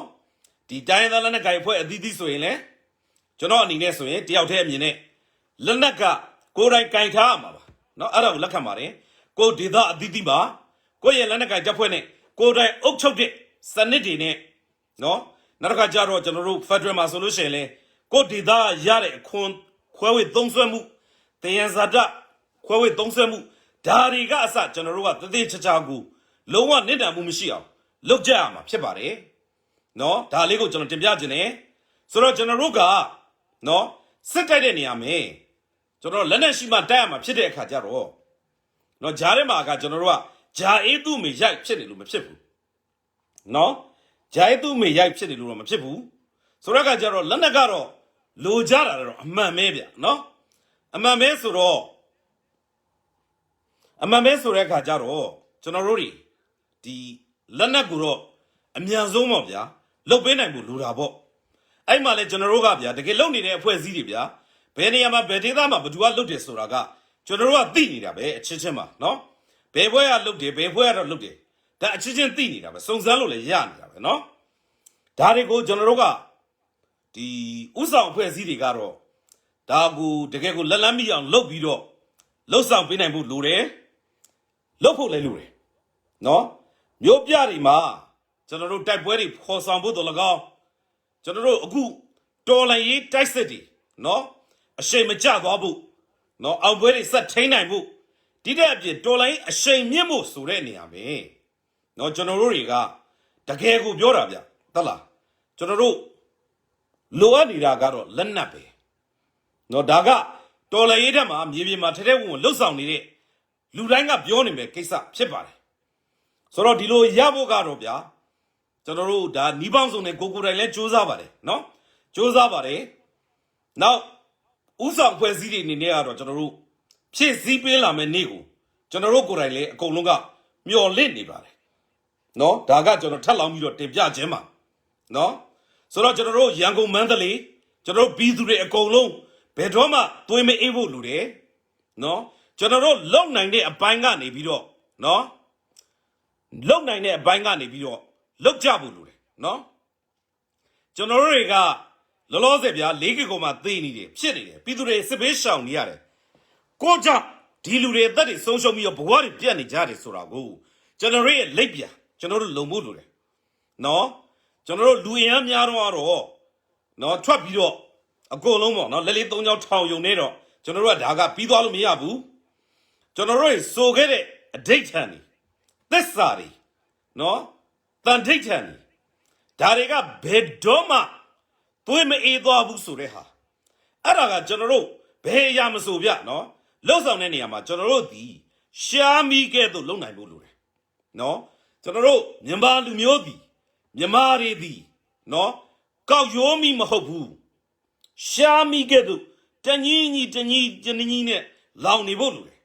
အဲ့လိုမျိုးတမြင့်မြင့်နဲ့လုံနိုင်နေဖို့လိုတယ်နော်ကျွန်တော်တို့အနောက်တိုင်းသားတွေကိုကြည့်လိုက်သူတို့ဒီလောက်ပြီဆိုလို့ရှိရင်တကယ်ကိုတစိုက်မမလုပ်တယ်ပလန်နဲ့လုပ်တယ်အဲ့ပလန်ကိုရအောင်သွားတယ်တနေ့ကိုခြေတလန်းတော့ရအောင်သွားတယ်နော်အဲ့လိုနည်းနဲ့ရအောင်သွားပြီးတော့အောင်မြင်အောင်လုပ်တယ်ဆိုတော့ကျွန်တော်တို့မြန်မာတွေဒီလေထိုနီးတူစွာပဲလုံနိုင်တယ်လုံမဲ့လူတွေဖြစ်တယ်ဆိုတာကိုကျွန်တော်တို့နေ့စဉ်သက်သေပြဖို့လိုတယ်နော်ကျွန်တော်တို့ကြီးမနိုင်မှာနော်ကျွန်တော်တို့တော်လိုင်းသူရဲကောင်းတွေကားနဲ့တိုက်ခံရတယ်ပြည်သူတွေသွေးဆူသွားတယ်နော်ဒီဘေးမှာမီးရှို့ခံလိုက်ရတယ်ရွာသားတွေသွေးဆူသွားတယ်နော်နောက်တစ်ခါကျတော့ကျွန်တော်တို့ KNI မှာနော်အသက်ခံရတယ်အဆူလိုက်ပြလိုက်သွေးဆူသွားတယ်မြန်မာပလာဇာမှာလုံခြုံရေးရိုက်တယ်သွေးဆူသွားတယ်ကျွန်တော်ကအဲ့လိုမျိုးခဏလေးသွေးဆူအောင်လည်းမရပါဘူးရေရှည်ဒီဇိုင်းမမတ်ကို တကယ်ကိုတညီကြီးတောက်လိုက်နေတဲ့ရှားမိခဲ့ကဲ့သို့တောက်လျှောက်ကိုလုံးဝကိုရီမန်းချက်ကိုမအောင်မချင်းမရောက်မချင်းကိုအားလုံးကဒီလိုပါဝင်နိုင်နေပြီးတော့လောက်ဆောင်နေကြဖို့လိုပါတယ်အဲ့တော့ကျွန်တော်တို့မြို့ပြမှာနော်ကျွန်တော်တို့ပြည်သူတွေနော်အထူးသဖြင့်ရန်ကုန်မန္တလေးနေပြီးတော့မြို့ပြတိုင်းပေါ့ဗျာနော်ပြည်သူတွေပေါ့နော်အားလုံးကကျွန်တော်တို့လှုပ်လို့ရတာဘာရှိတယ်လဲလှုပ်လို့ရတာကိုကျွန်တော်တို့လှုပ်ကြဖို့လိုပါတယ်ဆိုတော့ပထမဆုံးအဆင့်ကတော့ကျွန်တော်တို့ငွေကြေးအဖြစ်ထောက်ပံ့တာစိတ်ဓာတ်အဖြစ်ကူညီတာဒါပထမဆုံးအဆင့်နော်စိတ်ဓာတ်အဖြစ်ကျွန်တော်တို့အများကြီးစိတ်ဓာတ်ခွန်အားတွေပေးလို့ရတယ်ဥပမာဆိုဗျာတောထဲမှာကျွန်တော်တို့ရဲ့သူရဲကောင်းတွေတိုက်ပွဲဝင်နေတယ်ကရင်မှာဖြစ်ဖြစ်ကရင်ဒီမှာဖြစ်ဖြစ်ရှင်းမှာဖြစ်ဖြစ်ကိုယ်တိုင်းရင်းသားတွေကဘဝတွေပြက်ပြီးတော့စစ်ဘေးရှောင်နေတဲ့အချိန်မှာနော်ကျွန်တော်တို့အတွက်တိုက်ပွဲဝင်ပြီးတော့အသေးခံနေတဲ့သူတို့ကိုအာမနာပဲနဲ့နော်ကျွန်တော်တို့တွေကလိုင်းပေါ်မှာဗျာအ ਨੇ ဆုံးနော်ကိုယ်နဲ့မဆိုင်တယ်လို့ပုံနေနဲ့တင်ပြီးတော့ရန်သူအားပေးလို့မလားဒါကမလုပ်သင့်ပါဘူး ethically ကမလုပ်သင့်ဘူးလို့ကျွန်တော်ထင်တယ်ဒါပထမချက်ဒါစိတ်ချက်ဒုတိယချက်ကရန်သူနဲ့ပတ်သက်တဲ့သတင်းတွေကျွန်တော်တို့ဝိုင်းရှယ်လို့ရတယ်ရန်သူနဲ့ပတ်သက်လို့လောက်ကောင်းနေဝိုင်းပြီးဖော်ထုတ်လို့ရတယ်ရန်သူတွေခုနကလေတက်ကလေမောင်းတဲ့ကောင်တွေအမြောက်တက်ကကောင်တွေဘယ်မှာရှိတယ်လဲရှာပြီးတော့ပထမဆုံးအဆင့်ကျွန်တော်တို့ဒါသတင်းပေးလို့ရတယ်ဒုတိယအဆင့်ခြေမုံလို့ရတယ်အဲ့ဒါအဓိကအဲ့ဒါပဲကိုတာဝန်ကိုယူကြဖို့ပဲလိုပါတယ်နော်ကျွန်တော်တို့ဒီအရေးတော်ပုံကြီးမှာပြည်သူတွေထွက်လာတယ်ဆိုတာကနော်ပြည်သူတွေထွက်လာတယ်ဆိုတာကနော်ကျွန်တော်တို့တွေထွက်လာတယ်ပြည်သူတွေထွက်လာတယ်ဆိုတာကဘာကြောင့်ထွက်လာတယ်လဲဒီမတရားမှုကိုမခံနိုင်လို့စစ်ကြုံရောက်အောက်ကိုရောက်မှဆိုလို့ဆိုတော့ဒီဟာကိုကျွန်တော်တို့ကရည်ရွယ်ချက်ဥတည်ချက်လုံးဝပျောက်သွားလို့မရပါဘူးဆိုတော့မရောက်မချင်းကိုကျွန်တော်တို့ကသွားကြမှာဖြစ်ပါတယ်ဒီလိုသွားတဲ့နေရာမှာတခါတရံမှာကျွန်တော်တို့မုံတိုင်းလည်းဖြစ်ရမယ်ဒီလေဆိုးရတဲ့မုံတိုင်းကြီးတွေလာလိမ့်မယ်ကျွန်တော်ဆက်ပြီးတော့ကျွန်တော်တင်ပြချင်ပါတယ်နော်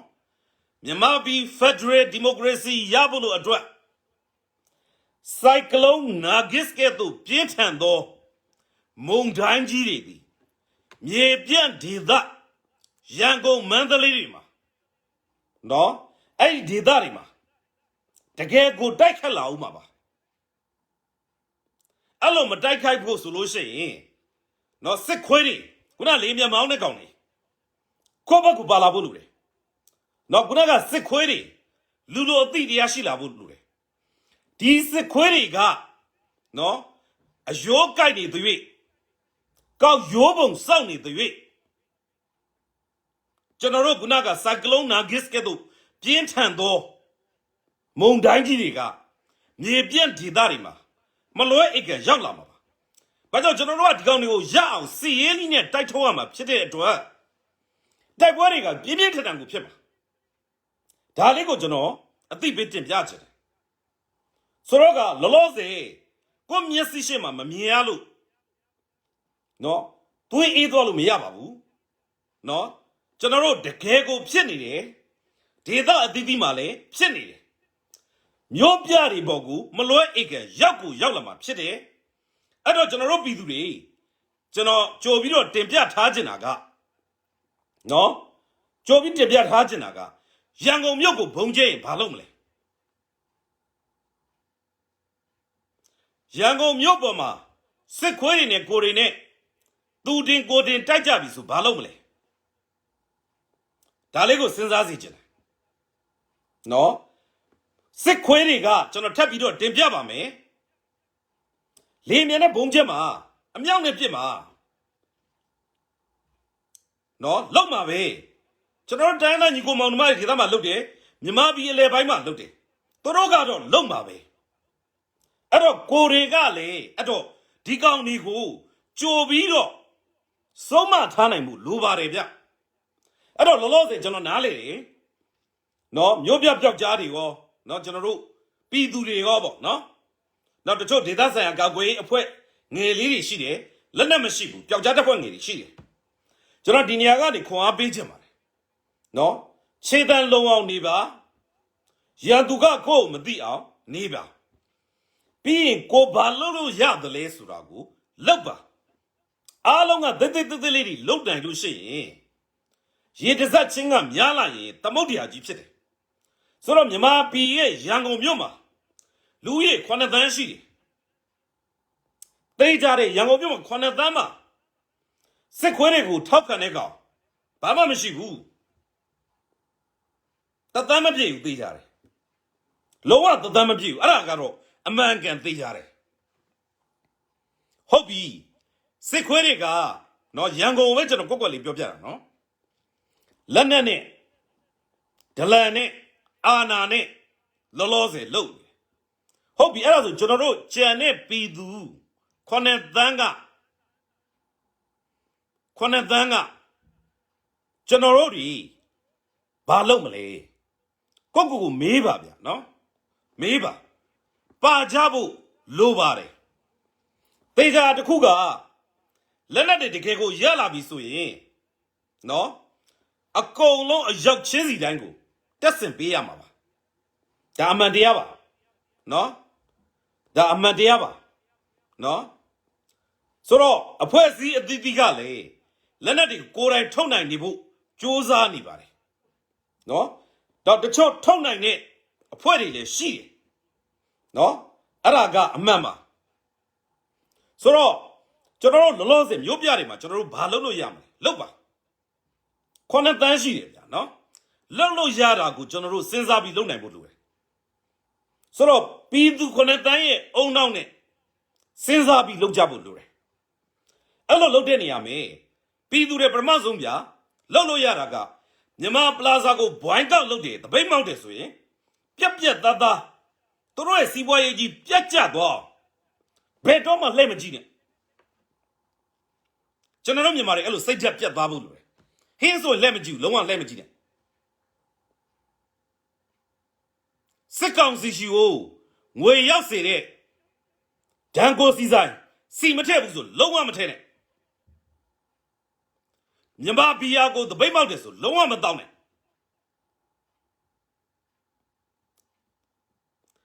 လေနဲ့ပြစ်တဲ့သူ့မိသားစုကိုစံနမူနာနဲ့ပြစ်ပြလိုက်ပါတဲ့ဒီကောင်တွေလုတ်ရဲတော့မှာမဟုတ်ဘူးတဲ့အဲ့တော့ဒါပြည်သူတွေကပြည်သူအတန်ပေါ့နော်ဆိုတော့ဒါပြည်သူတွေစဉ်းစားပါလေရင်မူးတွေမြန်မာပြည်မှာဘာမှမရှိနည်းနည်းလေးနော်ဆိုတော့ဒီကောင်တွေဘယ်နှကောင်ရှိတယ်လဲအဲ့တော့ကိုယ့်ရက်ွက်အသီးသီးမှာကျွန်တော်တို့လမ်းတွေမှာသိပါတယ်ဗျနော်ဘယ်ကတော့ဘဒုသားကတော့ကြီးတက်မှာရှိတယ်ဘယ်အိမ်ကဘယ်ကောင်ကတော့ရေတက်မှာရှိတယ်ဘယ်အိမ်ကဘဒုသားကတော့အမြောက်တက်ကဘယ်အိမ်မှာဘဒုသားကတော့လေတက်ကသိပါတယ်ဗျနော်ရန်ကုန်မှာစစ်တပ်ထောက်ကန်တာတသိန်းမဟုတ်ဘူး1000တောင်မရှိမှန်နေတော့ရန်ကုန်မှာလောလောဆယ်သူတို့ဘာလုပ်နေလဲဆိုတော့ရှိတဲ့လက်နက်နဲ့ဖြဲချောက်ပြီးတော့လုပ်နေဆိုတော့ကိုပြည်သူတွေမှာတနက်မရှိတဲ့အခါကြတော့နော်နောက်တစ်ခါကြတော့လောမရှိတဲ့အခါကြတော့နော်ရန်ကုန်မှာကထင်တယ်လို့တိုက်ကွက်ဖော်လို့မရဘူးဆိုတော့ကျွန်တော်ဒီနေရာကနေတရားဝင်တင်ပြခြင်းတယ်နော် NUG အစိုးရကောနော်တင်ပြခြင်းတယ်ရန်ကုန်မှာဖြစ်ဖြစ်မန္တလေးမှာဖြစ်ဖြစ်မြို့ပြပြောက်ကြားတွေရှိပါတယ်နော်ဒီရန်ကုန်မှာရှိတဲ့မြို့ပြပြောက်ကြားဖြစ်ဖြစ်မန္တလေးမှာရှိတဲ့မြို့ပြပြောက်ကြားဖြစ်ဖြစ်ခြေတံအရန်လုံးပါတယ်ရှိနော်ဆိုတော့ပတ်စံလည်းအများကြီးမကြောက်နော်ဓာတ်ရိုက်လုတ်ပေးလို့ရပါတယ်လမ်းကြောင်းဆက်သွယ်လမ်းကြောင်းတွေဖွင့်ပေးပါအဲ့တော့အဲ့ရန်ကုန်ရဲ့တိုက်ကွက်တွေကဖော်လို့ရကိုရစေရမယ်နော်ကျွန်တော်ကတင်ပြချင်တယ်ရကိုရစေရမယ်နော်မန္တလေးရောနော်ဖော်လို့ရကိုရတယ်ဆိုတော့ကျွန်တော်တို့အရှိပိုင်းပေါ့ဗျာမြို့ပြပြောက်ကြားအရှိပိုင်းမှာကျွန်တော်တို့ပြီးခဲ့တဲ့လတွေမှာက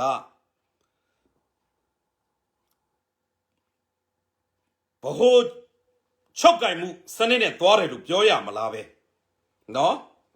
Damaloshi NLD goes a Chokai Munia Dore Bebiola, Jolam Jodado. Soroga Deda Didima, Jona Jango Guali Piora, no? Deda Didima Shire, no Myoja Pioja, Amyazuga, Lenamia. Soro, Lenago Dinia Rema Tare Kajaro, Babse the Lesuro. Yanduga Tidoro, Gonyarabo. No? Janet alone and a pretty.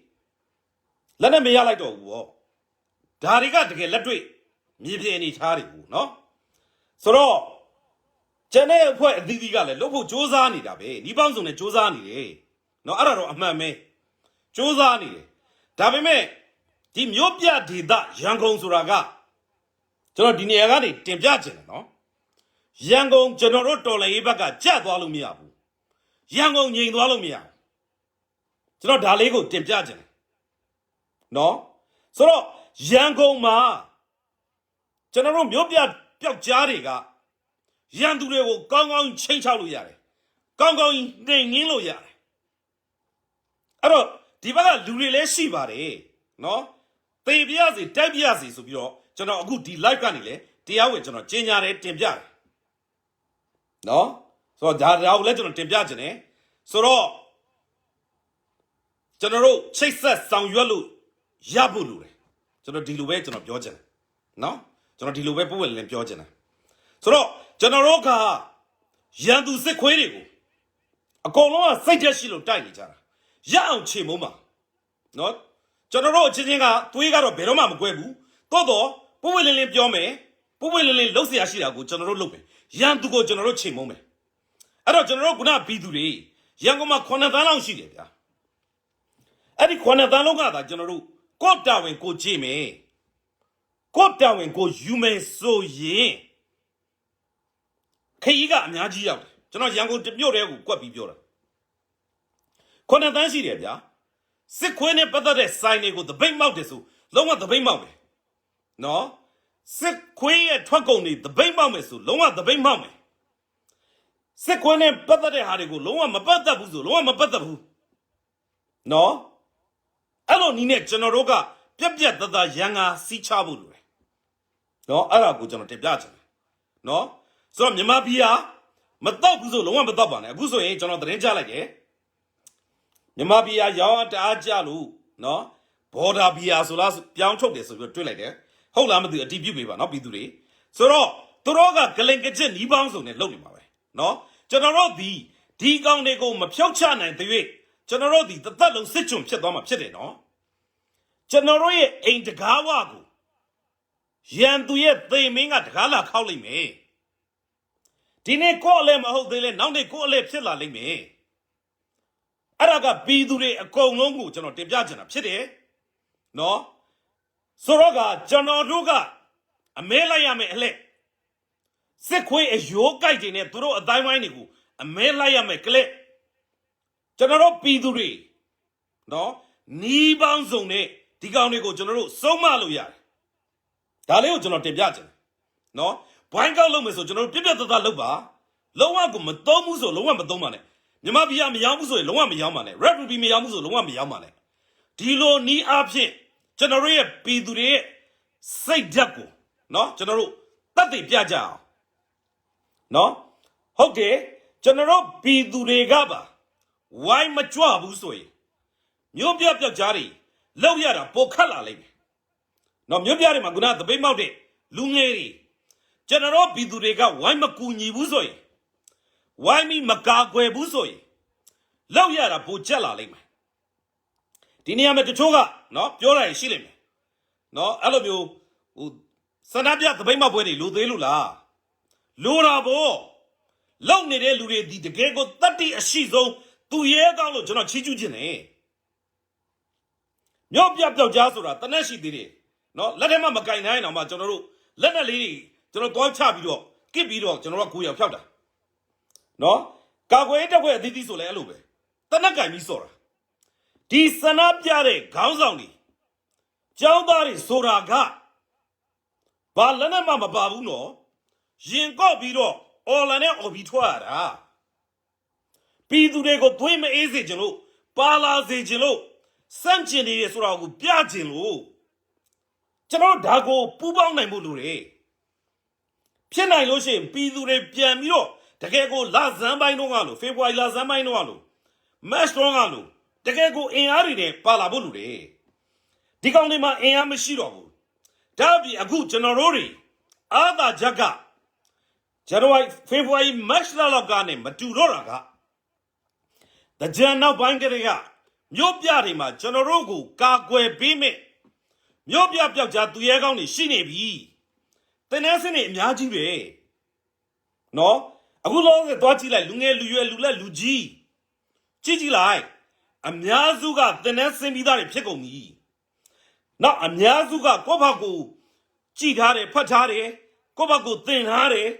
အဲ့လိုနီးအဖြစ်စိတ်ဓာတ်တွေနဲ့လုံနေတဲ့လူတွေကြီးပဲဆိုတော့ဒီအချိန်မှာကျွန်တော်တို့ပြည်သူတွေကို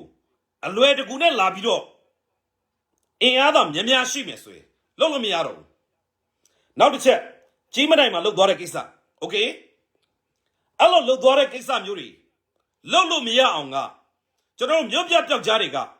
လက်နက်ရှိလို့ရှိရင်အဲ့လက်နက်နဲ့ကျွန်တော်တို့အကာအကွယ်ပေးလို့ရတယ်နော်ကျွန်တော်တို့ရဲ့ပြည်သူရဲ့အာဏာစက်ကိုရန်ကုန်မှာတည်ဆောက်လို့ရတယ်ရန်ကုန်ဒီကျွန်တော်တို့တကယ်ကိုမဟာဗျူဟာမြောက်အရန်ရေးပါပါတယ်နော်ဆိုတော့ပြည်သူတွေအားလုံးကအဲ့ဒီဟာကိုကျွန်တော်တို့ပူပေါင်းပါဝင်နိုင်မှုလိုပါတယ်နော်နောက်တစ်ခုကျွန်တော်အရေးကြီးတဲ့သတင်းလေးတစ်ခုနော်ကျွန်တော်ပြည်သူတွေကိုတင်ပြချင်တယ်နော်ဒီပုံကူပေါ့နော်တွက်ပြထားတာကျွန်တော်တို့နေ့စဉ်ကြည့်လိုက်နော်မင်းအလိုက်စစ်ခွေးတက်တွေကတိုက်တိုင်းရှုံးနေတယ်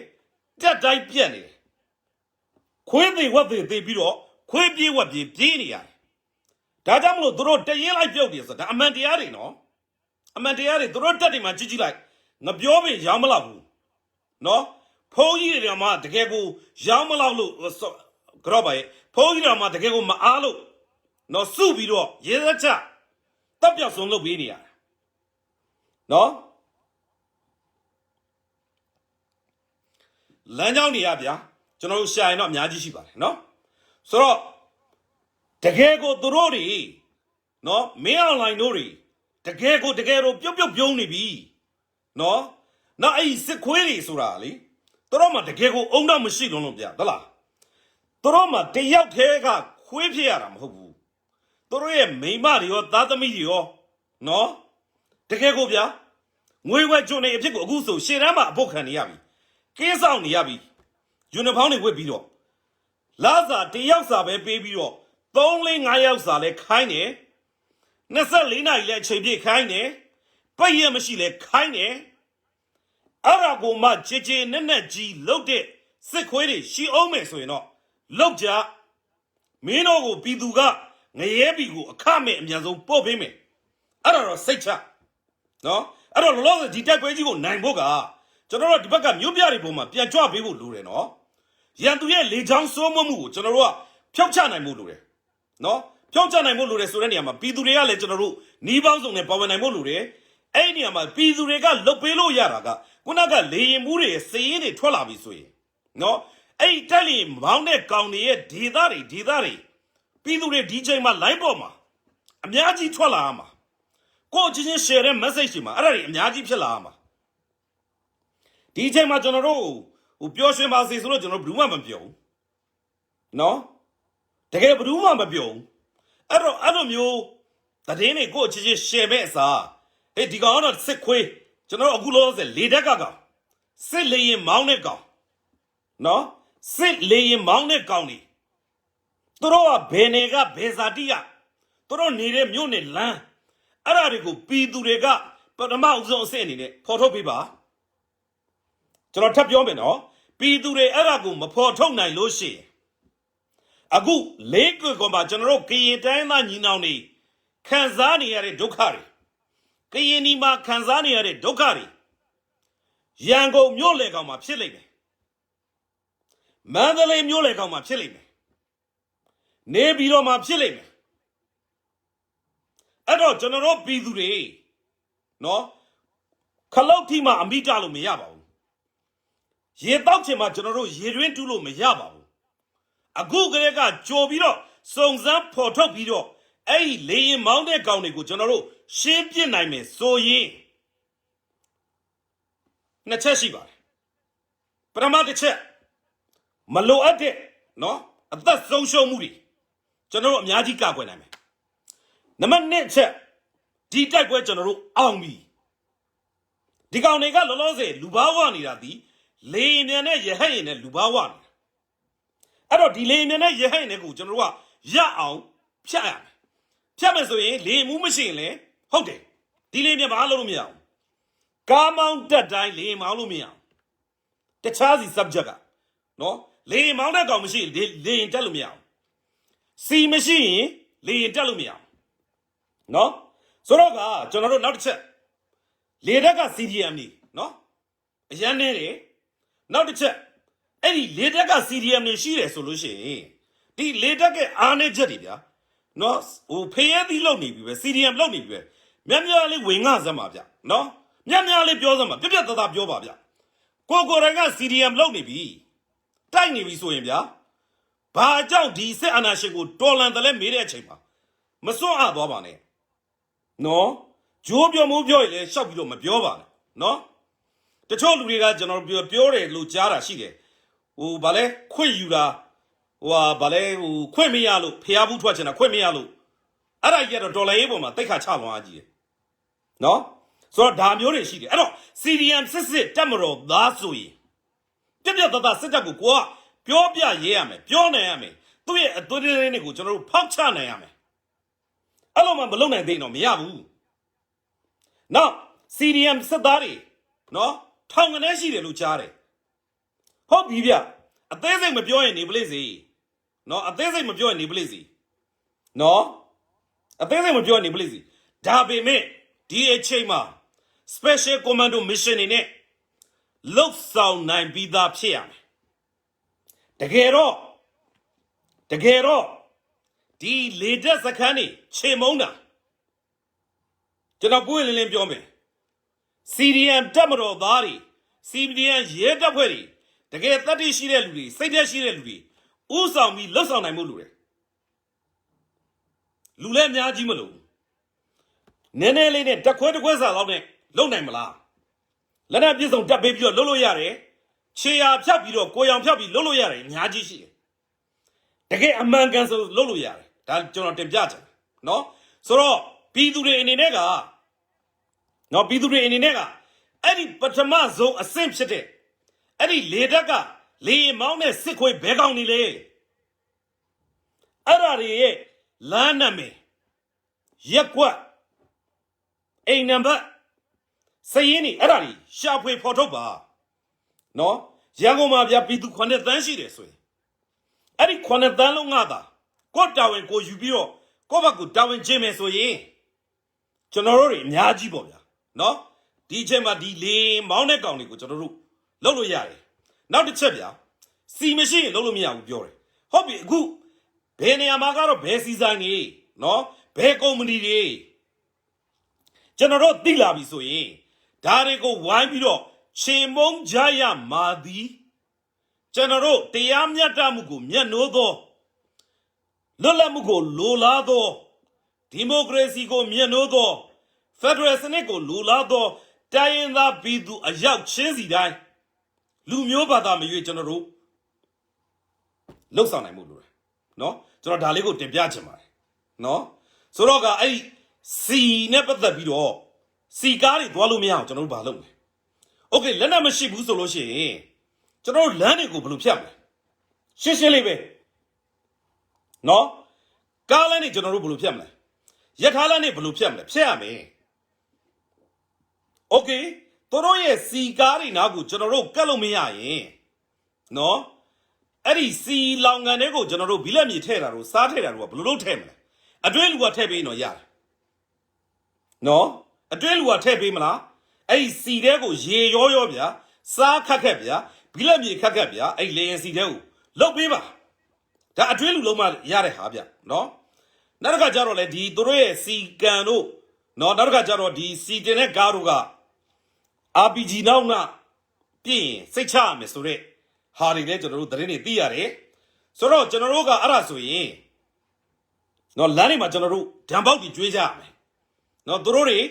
အဲ့လိုသွားလို့မရသူတို့ကားသွားလို့မရကျွန်တော်တို့လမ်းတွေအဖြတ်ရမှာပဲဘာကြောင့်လဲဆိုဒီကားလမ်းတွေအသုံးပြုပြီးတော့နော်ဒီစီတွေတဲ့တယ်ဒီလေမြန်တွေမောင်းပြီးတော့ကျွန်တော်တို့တိုင်းရင်းသားဒေသတွေမှာသွားပြီးတော့ဘုံကျဲတယ်ဆိုရင်ကျွန်တော်တို့ဖြတ်ပေးရမှာပြည်သူအရောက်ချင်းစီတိုင်းရဲ့တာဝန်ဖြစ်ပါတယ်ကျွန်တော်ဒါလေးကိုတင်ပြချင်တယ်နော်ကိုကတကယ်ကိုနော်ကိုတာဝန်ကိုဂျင်းနေပြီဆိုလို့ရှိရင်ဒီကောင်တွေတကယ်ကိုလုံးဝကိုမနှက်ဖြန်တပတ်ခါအမြန်ဆုံးနည်းနဲ့ဒီကောင်တွေပြုတ်ကြမှာနောက်တစ်ခုကျွန်တော်တင်ပြချင်တာကနော်စစ်တပ်မှာနော်တကယ်ကိုတက်ပြတ်နေပြီဆိုတော့ကိုကျွန်တော်တင်ပြချင်တာနော်ဆိုတော့အခုဆိုလို့ရှိရင်နော်ဒါသူများတင်ထားတဲ့ post နော်တော်တော်လေးကိုမှန်ကန်တယ်လို့ကျွန်တော်အနေနဲ့လေသုံးသပ်လို့ရတယ်ယူဆလို့ရတယ်ဒါကြောင့်မလို့ကျွန်တော်တို့ပြန်ပြီးတော့နော်ကျွန်တော်တင်ပြခြင်းဖြစ်တယ်ဆိုတော့စစ်တပ်တစ်ခုလုံးမှာမဟာလာပါဝင်ကြီးရည်လေလက်ယုံဝင်တဲ့ကြားမပေါ့နော်မေလစရင်ရဆိုရင်တဲ့2,800,000လောက်ရှိတယ်လို့သူကတော့ခံမှန်းတွက်ချက်ထားတယ်နော်ဆိုတော့ကကျန်တဲ့တရင်တွေရဲ့ဟိုဟာပေါ့နော်အိမ်ကတော့မထည့်ဘူးပေါ့နော်ဆိုတော့ခွင့်မဲ့ပြက်ကွက်တာ1,000လောက်ရှိတယ်တဲ့နော်ဆိုတော့အဲ့တော့2,900,000လောက်ကျန်နေတဲ့နော်အခုလောလောဆယ် CDM လုတ်ပြီးတော့ထွက်ပြေးသွားတာအဲ့တော့3,000ကျော်ပေါ့အခုဆို9,000ကျော်လောက်ရှိမယ်နဲ့တူတယ်နော်အဲ့တော့2,650,000လောက်ကျန်မယ်ဗျာနော်ဆိုတော့တက်ခတ်ရေးတက်ခြေမြန်မာကရှိရင်တရင်ကနော်9,000ပေါ့အဲ့မှာသေတာ9,000ကျော်ဂီလာနာ9,000လောက်ရှိမယ်ဆိုရင်တို့ကဘာမှမကြံတော့ဘူးဗျတရင်မှာဘာမှမကြံတော့ဘူးအဲ့တော့အဲ့မှာသူ့ရဲ့အဓိကအနှစ်ချုပ်ကဗျာနော်နောက်ဆုံးရှေ့တန်းပွားမယ်ဆိုလို့ရှိရင်နော်အင်အားကတို့ကနည်းနည်းလေးပဲကြံတော့တယ်နည်းနည်းလေးပဲကြံတော့တယ်အဲ့တော့အခုတို့ရဲ့စိတ်ဓာတ်ကအခုဘလောက်ပြတ်နေလဲဆိုတော့တဲ့နော်ယာဒူးတော်မှာကြောက်နေတယ်တဲ့နော်ဘလို့ကောင်တွေကကြောက်နေလဲဆိုတော့အခုနော်အခုဆိုရင်တင်တန်းပြီးလို့ရှိရင်နော်ရှေ့လာထဲမှာနော်ရှေ့တန်းထွက်ရမှာဆိုလို့စစ်တမ်းမှုဒါမှမဟုတ်လို့ရှိရင်လည်းတခြားပေါ့အထိုင်တက်တွေပြောင်းရဖို့လက်ထိုးပြီးတော့လုပ်နေရတယ်နော်ဒီကောင်တွေကအဲ့လိုသေမာကိုတကယ်ကိုကြောက်နေရတယ်ကြောက်ပြီးတော့အဲ့လိုမျိုးဖြစ်နေတယ်နော်တက်ကတကယ်ကိုပြက်နေတာနော်တို့ထဲမှာလဲနော်ကဏ္ဍကတို့ကပြောပြီးတော့ဂျိုးပြောမိုးပြောတွေပြောပြီးတော့အများကြီးဘယ်လောက်ရှိတယ်တကယ်အဲ့လောက်မရှိဘူးဘာကြောင့်လဲဆိုတော့ပြည်သူကိုလိမ်ပြီးတော့တို့တွေကလိမ်စားပြီးတော့နော်ဂျင်းထဲနေလိမ်စားပြီးဂျင်းထဲနေခိုးစားနေလူအရေအတွက်ကိုအများကြီးနှစ်ပေါင်းများစွာပို့ပြထားပြီးတော့အဲ့ဒီလာကရိတ်စာတွေကိုရိတ်ခါတွေကိုတို့ကခိုးပြီးတော့အိတ်ထဲထည့်တယ်အဲ့ဒါအမှန်ပဲနော်ဆိုတော့အဲ့ဒါတွေကိုအခုကြည့်လိုက်ရင်နော်ဘာမှမရှိတော့ဘူးတက်မဆိုတာလေနာမည်ခံတက်ရင်ဆိုတာလေနာမည်ခံအဲ့ဒါကြောင့်တက်ရင်လိုက်ပြုတ်တယ်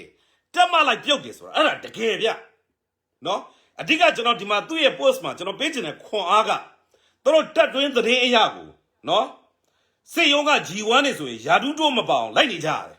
အရင်တော့တို့ကယာဒူးတိုးခြင်းလို့ဂါရတယ်အခုယာဒူးတိုးပြီးတော့ရှင်းတန်းထွက်မှာဆိုလို့ယာဒူးမတိုးအောင်လိုက်ဂါနေကြတယ်နော်နောက်တစ်ခါကျတော့တင်တန်းနေပြီးလို့ရှိရင်တို့တွေရှင်းတန်းထွက်မှာဆိုလို့လိုက်ပြီးတော့ဂါပြီးတော့ရှင်းတန်းမပေါအောင်လိုက်လုပ်နေကြတယ်အဲ့ဒါကအဲ့စစ်ခွေးတွေအရေးချင်းကျွန်တော်လည်းအများကြီးတွေ့ဘူးတယ်နော်ပြည်သူရှက်မှာသာလာပြီးတော့တနက်ကြီးကင်ပြီးတော့လိုက်ပြီးတော့မမတ်ရန်ရှောက်လုပ်နေတာစစ်မတိုက်ဘူးတဲ့စစ်ခွေးတွေအများကြီးတောက်လျှောက်မိဘချမ်းသာလို့မိဘအရှိန်ဝါနဲ့တော့ပတ်စံပေးနိုင်လို့နောက်တစ်ခါကျတော့ဟိုဒူးရဲ့သားမလို့ဒီလူရဲ့သားမလို့ရှေ့တန်းကိုတကယ်မထွက်ရပဲနဲ့ယာဒူးတက်သွားတဲ့ကောင်တွေနော်အများကြီးတက်မှာကအဲ့ဒါမျိုးကောင်တွေများတယ်တကယ်အသေးခံခိုင်းတွေကအောက်ကအယိုးကိုက်နေတဲ့စစ်ခွေးတွေဘောမတွေနော်အဲ့ဒါတွေကအသေးခံနေရတာဆိုတော့အဲ့ဒီဘောမတွေမင်းတို့ရဲ့ခွေးပစွန်တွေမင်းတို့အုံနောက်ရှိဖို့လုံနေပြီ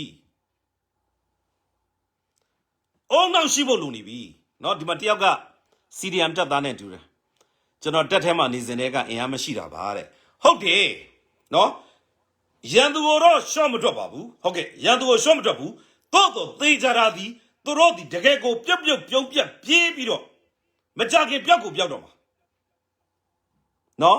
တကယ်ကိုအဲ့ဒါအမှန်ပဲ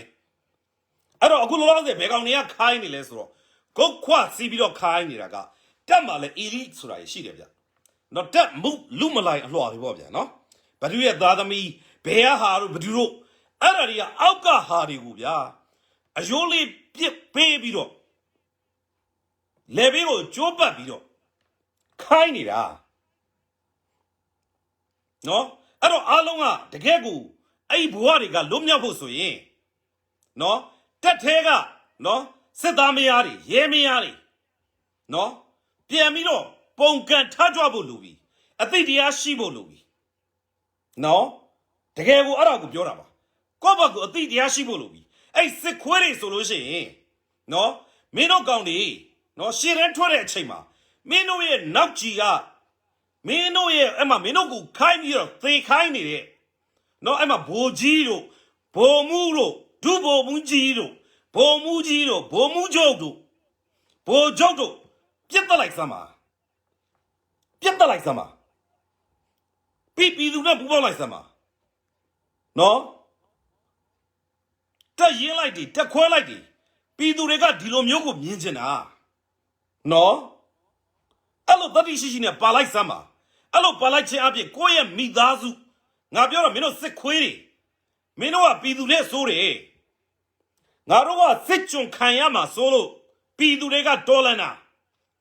မင်းတို့ကကိုယ်တိုင်နဲ့စစ်ကြုံဖြစ်ုံနေမဟုတ်ဘူးမင်းတို့ရဲ့မိန်းမရောသားသမီးတွေပါတပေါက်ဖြစ်နေတာကျုံရဲ့အောက်ကတပေါက်ဖြစ်နေတာအဲ့ဒါကြီးကိုမင်းတို့ဘလို့နီးကြောင်မယ်မင်းတို့ပခုံးထန်းထန်းမားနေတယ်ယုံထွက်ရမယ်အဲ့တော့အဲ့လိုမျိုးရှေ့တန်းကိုလှုပ်ပြီးဆိုလို့ရှိရင်နောက်ကြီးတွေပေးလိုက်စမ်းပါနည်းနည်းတတိရှိရှိပေါ့အဲ့လိုတက်ရင်လိုက်တယ်တက်ခွဲလိုက်တယ်ပါလာပြီဆိုလို့ရှိရင်ကျန်တဲ့ဖွဲ့လည်းပါလာမှာပေါ့နော်မင်းအောင်လိုက်လဲမျက်ခုံးလုံးမှာပေါ့နော်မမှန်ကန်နဲ့အဲ့လိုရက်တီပြရဲတဲ့လူစစ်တပ်အောက်ချင်မှာရှိသလား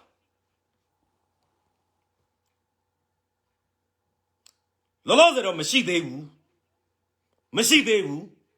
လောလောဆယ်တွေ့တာကတော့တကယ်ကိုအောက်တန်းကြတဲ့ခွေးဝဲစားတွေပဲတွေ့တယ်တနက်လေးရတာနဲ့လက်ထဲမှာကြိုက်ပြီးတော့ပြည်သူကိုပျော်ပျော်ကြီးပြုံးပြုံးကြီးပြတ်တက်နေတဲ့ခွေးပစုံတွေပဲတွေ့တယ်နော်ခွေးပစုံတွေပဲတွေ့တယ်အေးငါတို့ပြည်သူတွေကနိုင်ကုန်နိုင်မှာဖြစ်တယ်အဲ့ချိန်ကြရင်တော့ပြည်သူကတော့သူ့ဘာသူလှုပ်เสียရှိတာလှုပ်လိုက်မယ်အဲ့ဒီချိန်ကြရင်တော့အမေကဲပါအဘကဲပါတွေမရဘူးနော်လှုပ်လို့မရဘူးပြည်သူတရားစီရင်နဲ့သွားလိုက်မယ်အဲ့တော့ဒီအချိန်မှာနိုင်ငံတနိုင်ငံကနိုင်ငံခြားကမပါသေးသလိုအေးငါတို့နိုင်ပြီးတော့ငါတို့လှုပ်เสียလှုပ်ရှိတာကိုလှုပ်တဲ့အချိန်နိုင်ငံတကာဘာကိုပြောမှာမဟုတ်ဘူးအဲ့ဒါမင်းတို့သဘောပေါက်လောက်မှာပြည်သူတွေရဲ့စိတ်နှလုံးထဲမှာအယံကိုနာကြီးနေပြီအယံကိုမုန်းတီးနေပြီဘယ်သူမှမခံစားနိုင်တော့ဘူးအဲ့တော့လှုပ်เสียရှိတာလောက်မှာနိုင်ငံတနိုင်ငံမှာစစ်တပ်မရှိလို့ဖြစ်မလားတဲ့စစ်တပ်တဲ့ရှိလို့တော့မဖြစ်ဘူးဗျနော်စစ်တပ်မရှိတဲ့တိုင်းပြည်တွေလည်းရှိတယ်စစ်တပ်မရှိလို့လည်းရတယ်ဒါပေမဲ့စစ်တပ်ကနိုင်ငံရေးမှာဝင်ပါနေသွေးအဲ့တိုင်းပြည်ဘယ်တော့မှမတိုးတက်ဘူးစစ်ဘက်ကအရက်ဘက်ကိုလွှမ်းမိုးပြီးတော့ချုပ်ကင်ဖို့စ조사နေသွေးအဲ့တိုင်းပြည်ပျက်စီးနေဦးမှာပဲအဲ့တော့နိုင်ငံတကာနိုင်ငံမှာကျွန်တော်တို့ဘာလုပ်ရမလဲကျွန်တော်တို့ Federal Democracy ပြည်ထောင်စုကြီးထူထောင်ပြီဆိုရင်ပထမဆုံးကနော်ကျွန်တော်တို့အခြေခံအဖြစ်၃ချက်ပေါ့ဗျာနော်ပထမဆုံးအချက်ကတိုင်းသားလက်နက်ကင်အဖွဲ့အစည်းအသီးသီးကိုလက်နက်ကိုကင်ပြီးတော့ကိုတပ်ဖွဲ့နဲ့ကိုရှိနေဖို့လိုတယ်နော်ကျွန်တော်ဘူကြီးနဲ့ထွက်ထားတာပါတဲ့ငါ2014လောက်ကမရှိတော့အဲ့လိုမျိုးလူတွေကိုကျွန်တော်ကြိုးစိုးတယ်ဗျာနော်တကယ်ကိုတက်ကနေပြီးတော့ထွက်လာပြီးတော့ပြည်သူဘက်ကနေပြီးတော့အဲ့လိုမျိုးပြက်ပြက်တသားကြီးကကျွန်တော်အဲ့လိုမျိုးကြိုးစိုးတယ်ဗျလေးစားတယ်တကယ်ကိုလေးစားတယ်ဗျာနော်ကိုယ်တိုင်လာတိုက်ဟဲ့အောင် သူရအောင်ဆိုရက်ကောင်မင်းအောင်လိုက်အောင်လွတ်လိုက်ရအောင်နော်တောက်ရင်းမပါလေလာမပြောနဲ့စစ်ခွေးကြီးမင်းအောင်လိုက်အောင်လွတ်လိုက်နော်ငွေတိုက်စာချုပ်ပြန်ရောင်းတော့မယ်တဲ့ဟုတ်ကဲ့ဗျနော်ကျွန်တော်တို့ NUG အစိုးရကငွေတိုက်စာချုပ်တွေပြန်ရောင်းတော့မယ်နော်ဒီသတင်းတက်လာပါတယ်ဒါလေးကိုပြည်သူတွေနော်ကျွန်တော်တို့ဝိုင်းပြီးတော့ကူညီအားပေးလို့ရအောင်နော်အဲ့ငွေတိုက်စာချုပ်လေးတွေဝိုင်းပြီးတော့အားပေးကြပါရလာတဲ့ရောင်းလို့ရတဲ့ပတ်စံတွေကိုလည်း NUG အစိုးရကနေပြီးတော့တော်လိုင်းရေးအတွက်တကယ်ကိုလက်တွေ့လိုနေတဲ့နော်စစ်ပွဲတွေအတွက်တော်လိုင်းရေးတွေအတွက်ရဲဘော်တွေအတွက်လက်နက်တွေကိုအမြန်ဆုံးရဖို့လို့နော်အဲ့ဒါလေးကိုလည်းနော်ရအောင်လုပ်ပေးနိုင်ဖို့နော်အဲ့ဒါလေးကိုကျွန်တော်အနေနဲ့တိုက်တွန်းပါတယ် NUG ကနော် NUG ကငွေတိုက်စာချုပ်တွေပြန်ရောင်းနေပါပြီအဲ့အောက်ကစစ်ခွေးလေးတွေကတော့ကျွန်တော်ဖတ်ပြီးတော့ပြောမနေဘူးဒီကောင်တွေကအုံတော့မရှိလို့အယိုးကိုက်နေတာ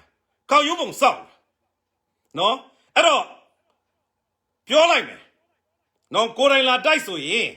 မင်းရလိုက်လွှတ်လိုက်နော်မင်းရလိုက်အရင်လွှတ်လိုက်မင်းတို့ရဲ့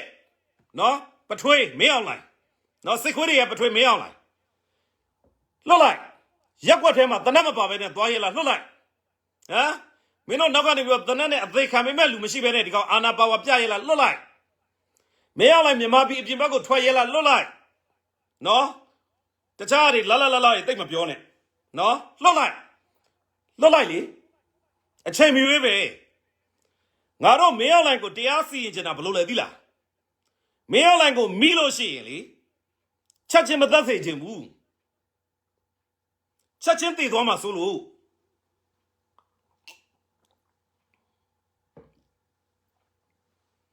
ဒီကောင်မင်းအောင်လိုက်ကိုမိရင်လေပြည်သူတွေအားလုံးကတရားကိုတစ်ချက်ပါရိုက်စေချင်တာမျက်နှာကိုခြေထောက်နဲ့စောင့်ကန်စေချင်တာ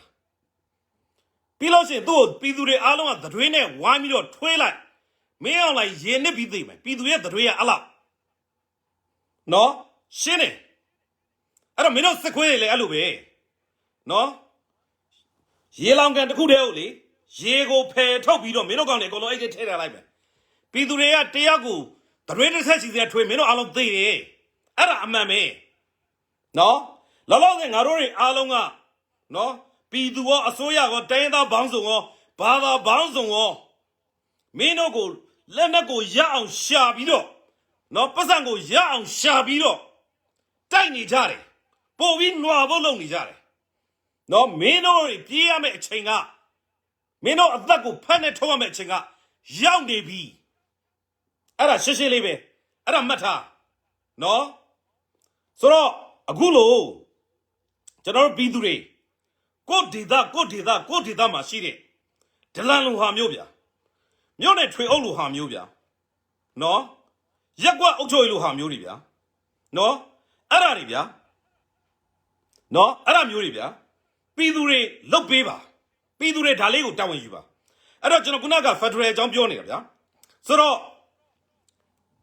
ခုနတိုင်းသားလက်နက်ကိုင်အဖွဲ့အစည်းအသီးသီးကကိုယ်လက်နက်ကိုကင်ထားရမယ်ကိုဒေသမှာကိုလက်နက်ကိုင်အဖွဲ့ရှိကိုရှိရမယ်ကိုလက်နက်ကိုင်အဖွဲ့အနေနဲ့ဆက်ပြီးတော့ရက်တည်ရမယ်နော်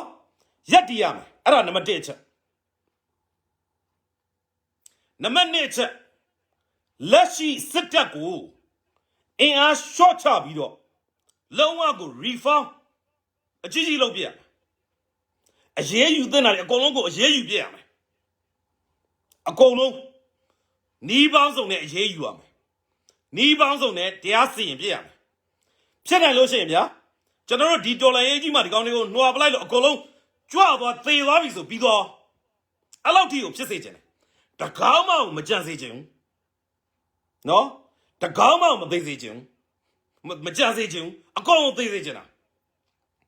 နော်နံပါတ်3အချက်ကပြည်သူအယောက်ချင်းစီတိုင်းစစ်ပညာသင်ပြီးတော့လက်နက်ကင်ဆောင်ခွင့်အဲ့3ခုကိုကျွန်တော်တို့ကလုပ်ထားရမယ်အဲ့လိုမှမလုပ်ထားဘဲနဲ့နော်ကျွန်တော်တို့အရင်ပုံစံပြန်သွားရင်ဒီကောင်တွေကအဲ့လိုအာနာသိမ့်နဲ့လက်နက်အားကိုးတဲ့အာနာသိမ့်နဲ့ဟာဆက်ဖြစ်နေဦးမှာပဲအမေရိကန်ပြည်ထောင်စုကိုကြည့်လိုက် ပြည်သူအယောက်ချင်းစီတိုင်းကစစ်မှုထမ်းလည်းလုပ်ဖူးတယ်နော်နောက်တစ်ခါကျတော့တနတ်တွေလည်းရှိကြတယ်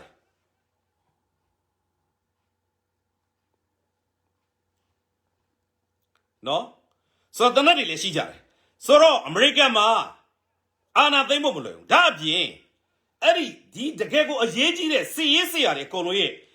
ကာကွယ်ဦးစီးချုပ်ဒီသမရအဲ့ဘာမင်းစီရေးကော်မတီတွေဆိုတာရှိသေးတယ်အဲ့လိုမျိုးလုပ်ထားပြီးတော့တကယ်တော့ကာကွယ်ဦးစီးချုပ်ဆိုတာဒီညွန့်ချုပ်အဆင့်ပဲရှိတယ်ဆိုတာကွီးဖြုတ်မှန်တယ်အဲ့ဒါအမှန်ပဲနော်အဲ့ဒါအမှန်ပဲကာချုပ်အဆင့်ပဲရှိတယ်အဲ့ကာချုပ်ရဲ့အထက်မှာဒုဝင်ကြီးရှိတယ်အဲ့ဒုဝင်ကြီးရဲ့အထက်မှာဝင်ကြီးရှိတယ်နော်အဲ့တော့ကာချုပ်ဆိုတဲ့ကောင်ဒီအများကြီးဝင်ကြီးတဲ့23စင်နေတယ်အဲ့တော့မြန်မာပြည်မှာဘာလုပ်နေလဲကာချုပ်ဆိုတဲ့ကောင်ညွန့်ချုပ်ဆိုတဲ့ကောင်ကလူဘာဝနော်တကယ်လူဘာဝဆိုတော့ကျွန်တော်တို့ကအဲ့လိုမျိုးမဖြစ်အောင်တော့မြန်မာပြည်မှာအဲ့ဒီစစ်တပ်နဲ့ပတ်သက်ရင်ကြာလက်နက်ကင်အဖွဲ့အစည်းနဲ့ပတ်သက်ရင် reform ကတော့ကောင်းကောင်းကြီးလုပ်ရမယ်နောက်တိုင်းသားလက်နက်ကင်အဖွဲ့အစည်းအသီးသီးနော်ကိုယ့်နေမြေဒေသအသီးသီးမှာလက်နက်ကင်အဖွဲ့တွေရှိတာကို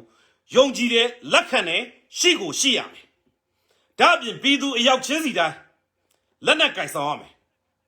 ရဲတွေလည်းမကြမ်းစေချင်ဘူးပြည်သူတွေကိုမတရားဖမ်းပြီးနှိပ်စက်ပတ်ဆက်10သိန်း30လာပြန်ရွေးထုတ်ရတယ်လောလောဆယ်ဟုတ်တယ်ရဲခွေးတွေနော်သူတို့ကဒီဒေါ်လာရေးကြီးနဲ့ခက်ပြတ်တဲ့လှုပ်ရှားနေနော်မင်းတို့ကောင်တွေတပြိုင်နဲ့အရှင်းခံရမှာနော်မင်းတို့ကောင်တွေငိုစားရီစားတွေနောက်ကူလောဆယ်စစ်ခွေးကိုနော်ဘောမာတဲ့စစ်ခွေးဖက်ကိုရှာနေရတဲ့တရားသူကြီးမတရားသူကြီးတွေမတရားဥပဒေအရာရှိတွေအကုန်လုံးတူတူပဲနော်အကုန်လုံးတူတူပဲဆိုတော့ကျွန်တော်တို့နီးပေါင်းစုံတွေကလက်နက်ကောကြီးကောနော်ကျွန်တော်တို့နီးပေါင်းစုံနဲ့ရှာကြမှာဖြစ်ပါတယ်အဲ့တော့နော်ကျွန်တော်တို့တွေ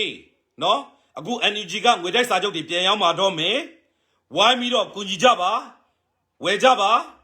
ဒါအပြင်ကျွန်တော်တို့ဒီတိုင်းသားလက်နက်ကိုင်အဖွဲ့အစည်းအသီးသီးရှိပါတယ်ဒေသဆိုင်ရာကာကွယ်တပ်ဖွဲ့တွေအသီးသီးရှိပါတယ်မြို့ပြပျောက်ကြားတွေအသီးသီးရှိပါတယ်ဒီအဖွဲ့အစည်းအသီးသီးကိုလည်းဓာတ်ရိုက်ကူညီလို့ရပါတယ်ထောက်ပံ့လို့ရပါတယ်နော် equally important ပါနော်တို့လည်းတပြိုင်တည်းလိုနေပါတယ်ဘာကြောင့်လဲဆိုတော့ကျွန်တော်တို့ဒီအစစ်စစ်သွားတာတဲ့ဆိုင်ရင်နော်ဓာတ်ရိုက်ရောက်သွားတာပိုအဆင်ပြေတယ်ပို့ပြီးတော့ချောမွေ့တယ်ဆိုတော့ကျွန်တော်တို့အခုဒေသဆိုင်ရာတပ်ဖွဲ့အသီးသီးတွေဗျာအားကောင်းမောင်းတန်နဲ့ကျွန်တော်တင်ပြခြင်းပါတယ်အမြန်ဆုံးကိုလိုအပ်နေပါတယ်နော်ဒေသဆိုင်ရာကာကွယ်ရေးတပ်ဖွဲ့တွေနော်အမြန်ဆုံးကိုလိုအပ်နေပါတယ်တို့အတွက်ကြီးဘိုးတွေဓာတ်ပေါက်ချက်ဖို့အတွက်ဘိုးတွေနော်အဲ့ဒါတွေအမြန်ဆုံးဦးစားပေးပထမအဆင့်လိုအပ်နေပါတယ်ဆိုတာကိုကျွန်တော်တင်ပြခြင်းပါတယ်ဒါအပြင်နော်ကျွန်တော်တို့ရန်ကုန်မြို့ပြပျောက်ကြားတွေနော်ရန်ကုန်မြို့ပြပျောက်ကြားတွေကောင်းကောင်းကြီးစစ်ခွေးတွေကိုနှွာလို့ရပါတယ်နော်ကျွန်တော်တို့အခုဆိုရင်ဒေသအသီးသီးကတက်တွေကနော်စစ်ခွေးတွေကတကယ်ရှေ့တန်းတွေကိုသွားနေရတဲ့အတွက်နော်ရှေ့တန်းတွေကိုသွားနေရတဲ့အတွက်နောက်ချန်သည်လက်ယုံတက်သေးတော်၎င်းနော်အခုမှတနက်ပေးကင်ထားတဲ့ကောင်တွေတော်၎င်းစစ်ခွေးတွေဝစ်စုံပေးဝတ်ထားတဲ့ရဲခွေးတွေတော်၎င်းမိသားစုတွေတော်၎င်းဒါတွေများတယ်ဆိုတော့ဒီကောင်တွေကိုကျွန်တော်တို့မြို့ပြပျောက်ကြားတွေကရန်ကုန်မြို့ပေါ်မှာတွေအများကြီးရှိတယ်လှုပ်လို့ရတယ်နော်နောက်တစ်ခါကျတော့ကျွန်တော်တို့တကယ်ပဲနော်လေရင်ပြစ်လက်နဲ့တွေပါတွေလက်ထဲရောက်လာပြီဆိုရင်ကျွန်တော်တို့တွေလေရင်ခွင်းတွေဘယ်နားတွေရှိလဲဆိုတာကျွန်တော်တို့သိတယ်စီလောင်ကန်တွေဘယ်နားတွေရှိလဲဆိုတာကျွန်တော်တို့သိတယ်ကျွန်တော်တို့လှုပ်လို့ရတာတွေအများကြီးပဲရှိတယ်ဆိုတော့လိုအပ်တာတွေကတော့အဲ့ဒါတွေဖြစ်တယ်တော့လောလောဆယ်မရှိတာနဲ့လုပ်မယ်နော်လက်ရှိရင်လက်နဲ့ချမယ်ဓာတ်ရှိရင်ဓာတ်နဲ့ချမယ်လက်ထဲမှာမီးချစ်ရှိရင်မီးချစ်နဲ့ချမယ်နော်ဒူးလေးရှိရင်ဒူးလေးနဲ့ချမယ်ကျွန်တော်တို့နီးပေါင်းစုံနဲ့နောက်ဆုံးစိတ်နဲ့ချမယ်ပါးစပ်နဲ့ချမယ်နီးပေါင်းစုံနဲ့ချမယ်ချနေဖို့ပဲလိုတယ်နော်ကျွန်တော်တို့အားလုံးတူတူလုံးဝကိုသွေးမအေးသွားပဲနဲ့နော်တကယ်ကိုလှုပ်เสียရှိတော့ကျွန်တော်တို့လှုပ်ကြမယ်တတိရှိနေကျွန်တော်ဆက်လက်ပြီးတော့တိုက်ပွဲဝင်ကြမယ်ဒီတိုက်ပွဲကကျွန်တော်တို့နိုင်ကိုနိုင်မှာဖြစ်တယ်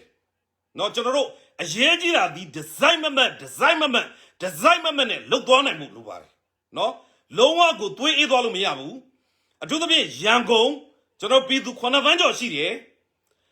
တကယ်ကိုကျွန်တော်တို့တိုင်းရင်းသားဒေသတွေမှာဖြစ်နေတဲ့ဟာတွေနော်ကြည့်ကြည့်ပါကျွန်တော်တို့ရန်သူတွေရဲ့လေးမြန်နေတော်၎င်းလေးမြန်မောင်းတဲ့ပိုင်းလော့တွေကိုမဖော်ထုတ်နိုင်ရင်တော်၎င်းသူတို့တွေဘယ်မှာနေလဲဆိုတာကိုကျွန်တော်တို့မဖော်ထုတ်နိုင်ရင်စီလန်းချောင်းတွေမဖြတ်နိုင်ရင်ယနေ့ကျွန်တော်တို့မြင်နေရတဲ့၄ကီကိုပုံစံသည်ရန်ကုန်ဖြစ်လာလိမ့်မယ်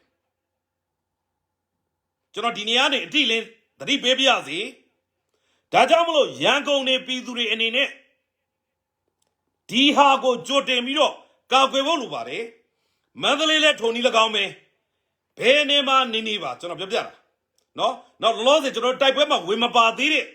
တချို့လက်နက်ကိုင်အဖွဲ့တွေလည်းကျွန်တော်ဖက်ခေါ်ကြပါတယ်ထပ်ပြီးတော့အားလုံးဝင်ပါရမယ့်အချိန်ဖြစ်ပါတယ်ကျွန်တော်တို့ဒေါ်လာရင်းမှာကျွန်တော်တို့နောက်တစ်ချိန်မှာ Federal Democracy ပြည်ထောင်စုကြီးကိုတကယ်ကိုတိုင်တိုင်ပင်ပင်ညှိညှိနှိုင်းနှိုင်းနဲ့သဘောထားကြီးကြီးနဲ့ကျွန်တော်တို့တိစောက်ကြရအောင်ပါเนาะကျွန်တော်ဒါလေးကိုတင်ပြခြင်းတယ်ဒါကြောင့်မလို့ကျွန်တော်တို့အားလုံးနိုင်ကိုနိုင်နေတယ်အဲ့တော့အရေးကြီးတာကကျွန်တော်တို့တွေစိတ်ဓာတ်ကလုံးဝကိုအောင်စိတ်နဲ့နိုင်စိတ်နဲ့ပဲဆက်သွားမယ်เนาะနိုင်ကိုနိုင်နေတယ်နောက်ဒီကောင်နေစစ်ခွေးတွေအခုကျွန်တော်ကြားလိုက်တာရှိတယ်တက္ကသိုလ်တွေပြန်ဖွင့်မယ်ဆိုတဲ့ဟာเนาะဖွင့်ရင်ဖွင့်ကြည့်လိုက်เนาะတကယ်ကိုဖွင့်ရင်ဖွင့်ပလိုက်နော်ဖွင့်ရင်ဖွင့်လိုက်မင်းရလားအဲ့နေ့ကိုငါတို့စောင့်နေဖွင့်လိုက်နောက်တစ်ခုနော်နောက်တစ်ခုမင်းရလားမင်းကိုတက်ပြီးတော့နော်တောက်ထင်ကြီးနေလို့ရှိရင်မင်းတို့အခုဝန်ထမ်းတွေဟဲ့လားစစ်တမ်းပေးမယ်ပေးလိုက်စမ်းပါအကုန်လုံးစုံအောင်ပေးလိုက်စမ်းပါပေးလိုက်နော်ပေးလိုက်ပါအဲ့ဒီဝန်ထမ်းတွေကလောလောဆယ်နော်ငါပြောပြမယ်လောလောဆယ်သူတို့အကြောက်တရားတစ်ခုနဲ့အချင်းတွေအရေးရဒါကြောင့်မလို့လောလောဆယ်သူတို့အဲ့ဒီဝန်ထမ်းဌာနမှာတချို့ရှိနေရတဲ့လူတွေရှိတယ်အဲ့တော့မင်းတို့တနက်ထည့်ပေးလိုက်တဲ့နေ့မင်းတို့ကငါတို့ပြည်သူတွေကိုတိုက်ဆိုပြီးတော့ခိုင်းတဲ့အချိန်သူတို့ကမင်းတို့ဘက်ကိုလှဲ့မှာမင်းတို့ဘက်ကိုလှဲ့မှာအဲ့တော့သင်ပေးလိုက်လေနော်လောက်ပေးလိုက်စမ်းပါနော်